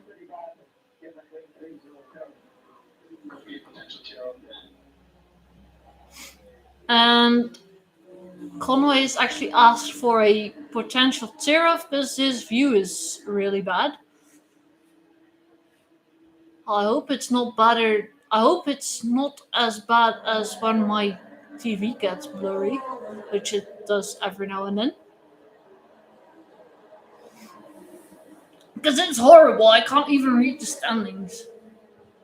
But it literally switches every what I don't know. I'm not even gonna count it. Anyway, I was asked for an update, so we will give a short update if we can, because I think the we have 1, 2, 3, 4, 5 LMP2 hypercars in the pits at the moment. I'll give an update soon enough because we're in the middle of some pit stops. And here is the LMP2 standing, which is also incorrect at the moment. So there's some people who still need to make pit stops, blah blah.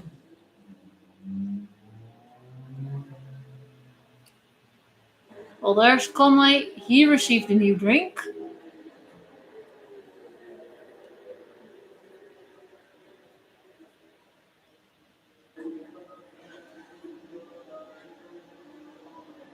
Steve Ferrari 83 is also getting a bit of cleaning.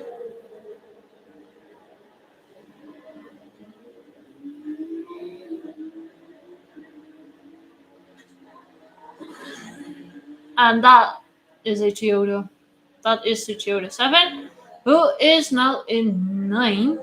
It is ahead of one of the Alpines. It's ahead of the Ferrari 83, which it already was. And there is a drive-through for car number 3, which is that incredibly nice looking DKR engineering who's like somewhere lost. Where are they? We're currently running in 58. They're literally stuck running through all the GT3 cars. And I got a driver penalty. But as long as they're running, doesn't matter where you end up. It's just like the Olympic Games. Oh, radio? The 51, it will pop soon. Alright. Conway is being told to push. He's fighting the 51, which will come in soon. Alright. We'll see if the Toyota 7 is gonna come ahead in front of the Ferrari 51 after that has come out of the pit box. Honestly, I'm getting tired. Been talking for almost 4 hours non-stop, except when I have my nice pizza. And you all could watch my nice rabbit. My nice rabbit is still enjoying.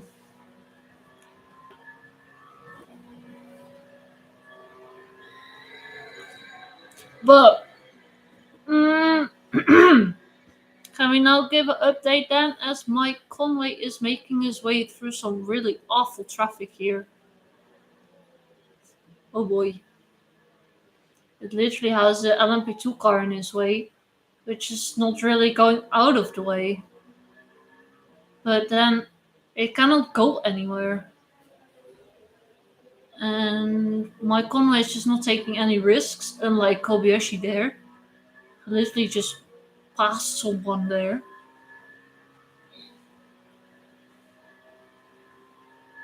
Which was an absolute insane move. I was thinking of doing the update then. So I promised you all.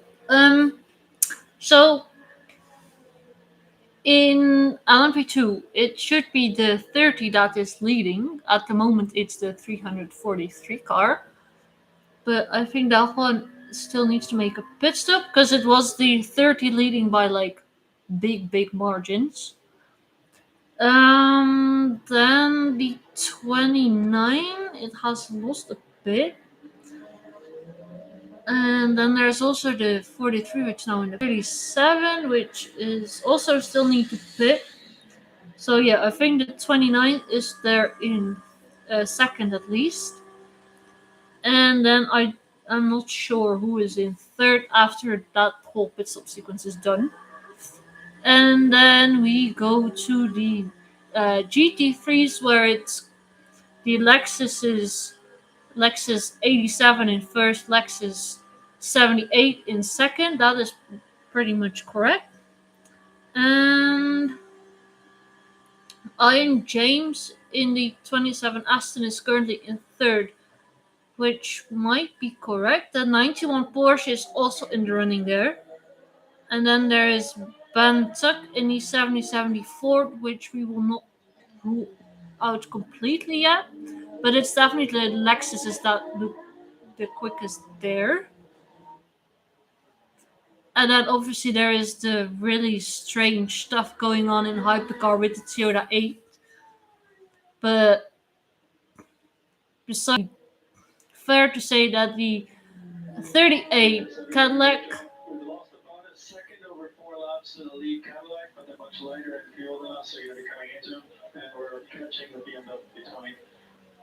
As Buemi is told he's catching the BMW 20, which he sure is. It's only like around 5 seconds behind, 5.5. Um, but yeah, like I said, there was the weird thing going on with the Toyota 8, which pitted really early. So I think the 38 Cadillac, the 20 BMW, and the 12 Cadillac are and the Toyota 8 are pretty much in the running for a victory here. Then there is the 101 Cadillac, which I think still needs to pit. I won't rule that one out completely. I think the Ferraris are behind. They're quite behind, yeah. Well, the 101 Cadillac's also quite behind. It's currently a minute behind. But as long as they're all in the same lap, a lot can happen, as we saw with the BMW 15. That's how quickly a whole race can change. As we got a striking distance within 8 laps between NATO and France. So it's the gap is 3.8 seconds.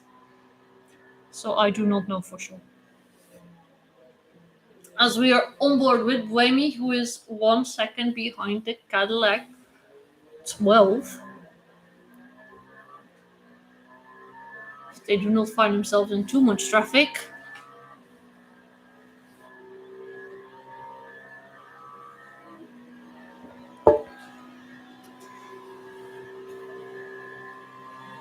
So we will wait for the.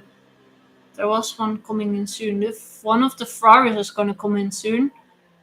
And then I think I will leave you all for the time being and come back when I feel like it. When I'm about to crash or something, which will definitely happen in like 2 or 3 in the night.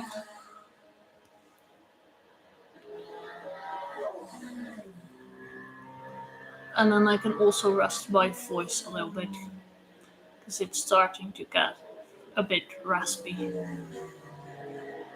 So there you go. That's it. Steve, Toyota 8 is about to pass the 12 Cadillac. What you gonna do?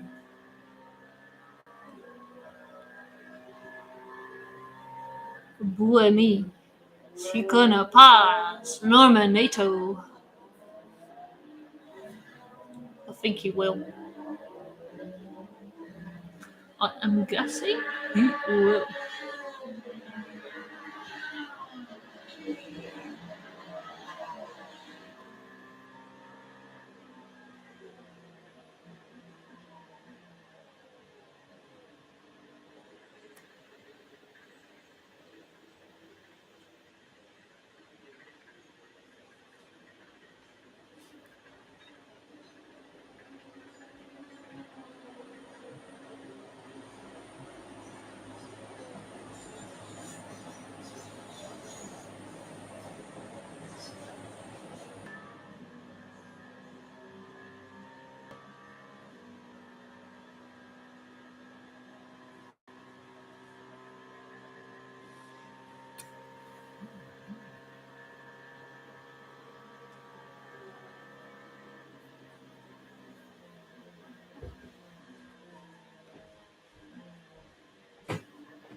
I am missing my virtual tank.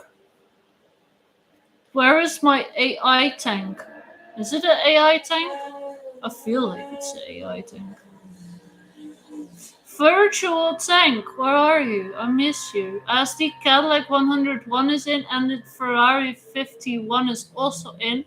And then we will see if the Toyota 7 is gonna pass the Ferrari. Um, I kind of doubt it.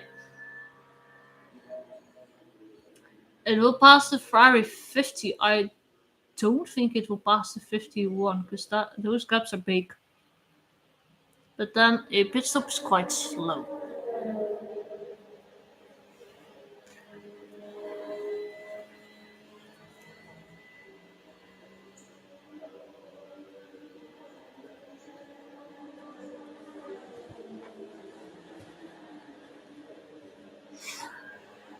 So,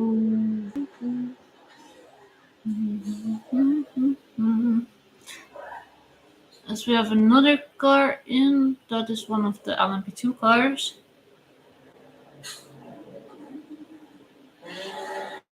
And the BMW 15 is in. I was already wondering why did that look like a BMW coming in when it was not a 20, it was the 51. 15. 51, my god. That is the Ferrari, which has now rejoined the track, and the Toyota has gone past the Ferrari and the Cadillac 101 as well. The gaps are not big, but for now the Toyota 7 is in 7th, which is nice to see.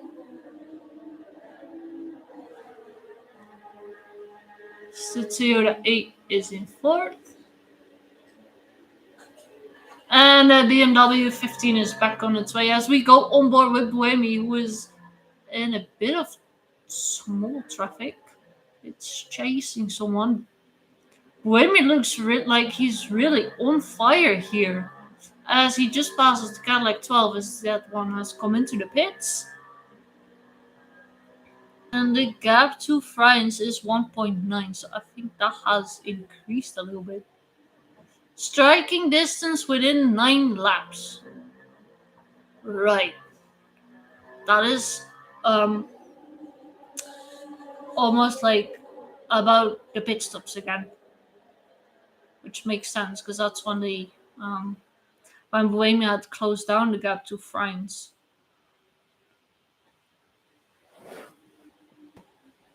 But it's only 1.9 seconds. But the BMW needs to make a driver change soon as well. And then Buemi doesn't because he just came in the car. So we see a nice pit stop at Cadillac. I really missed these at the beginning. I think they want to show as much action on track as possible, and then you obviously have a bit more difficulty seeing the cars. They just want to show you the pit stops more, which is a bit of a shame. Because a lot can happen during pit stops. As we saw the 28 being passed in pit stops twice. Oh, and so we didn't saw it because we didn't saw pit stops at the beginning. Anyway, I'm about to say goodbye to you, so I will do one more quick short update that the Cadillac 38 is in first in the hypercars, the BMW 20 is in second, and the Toyota 8 is in third.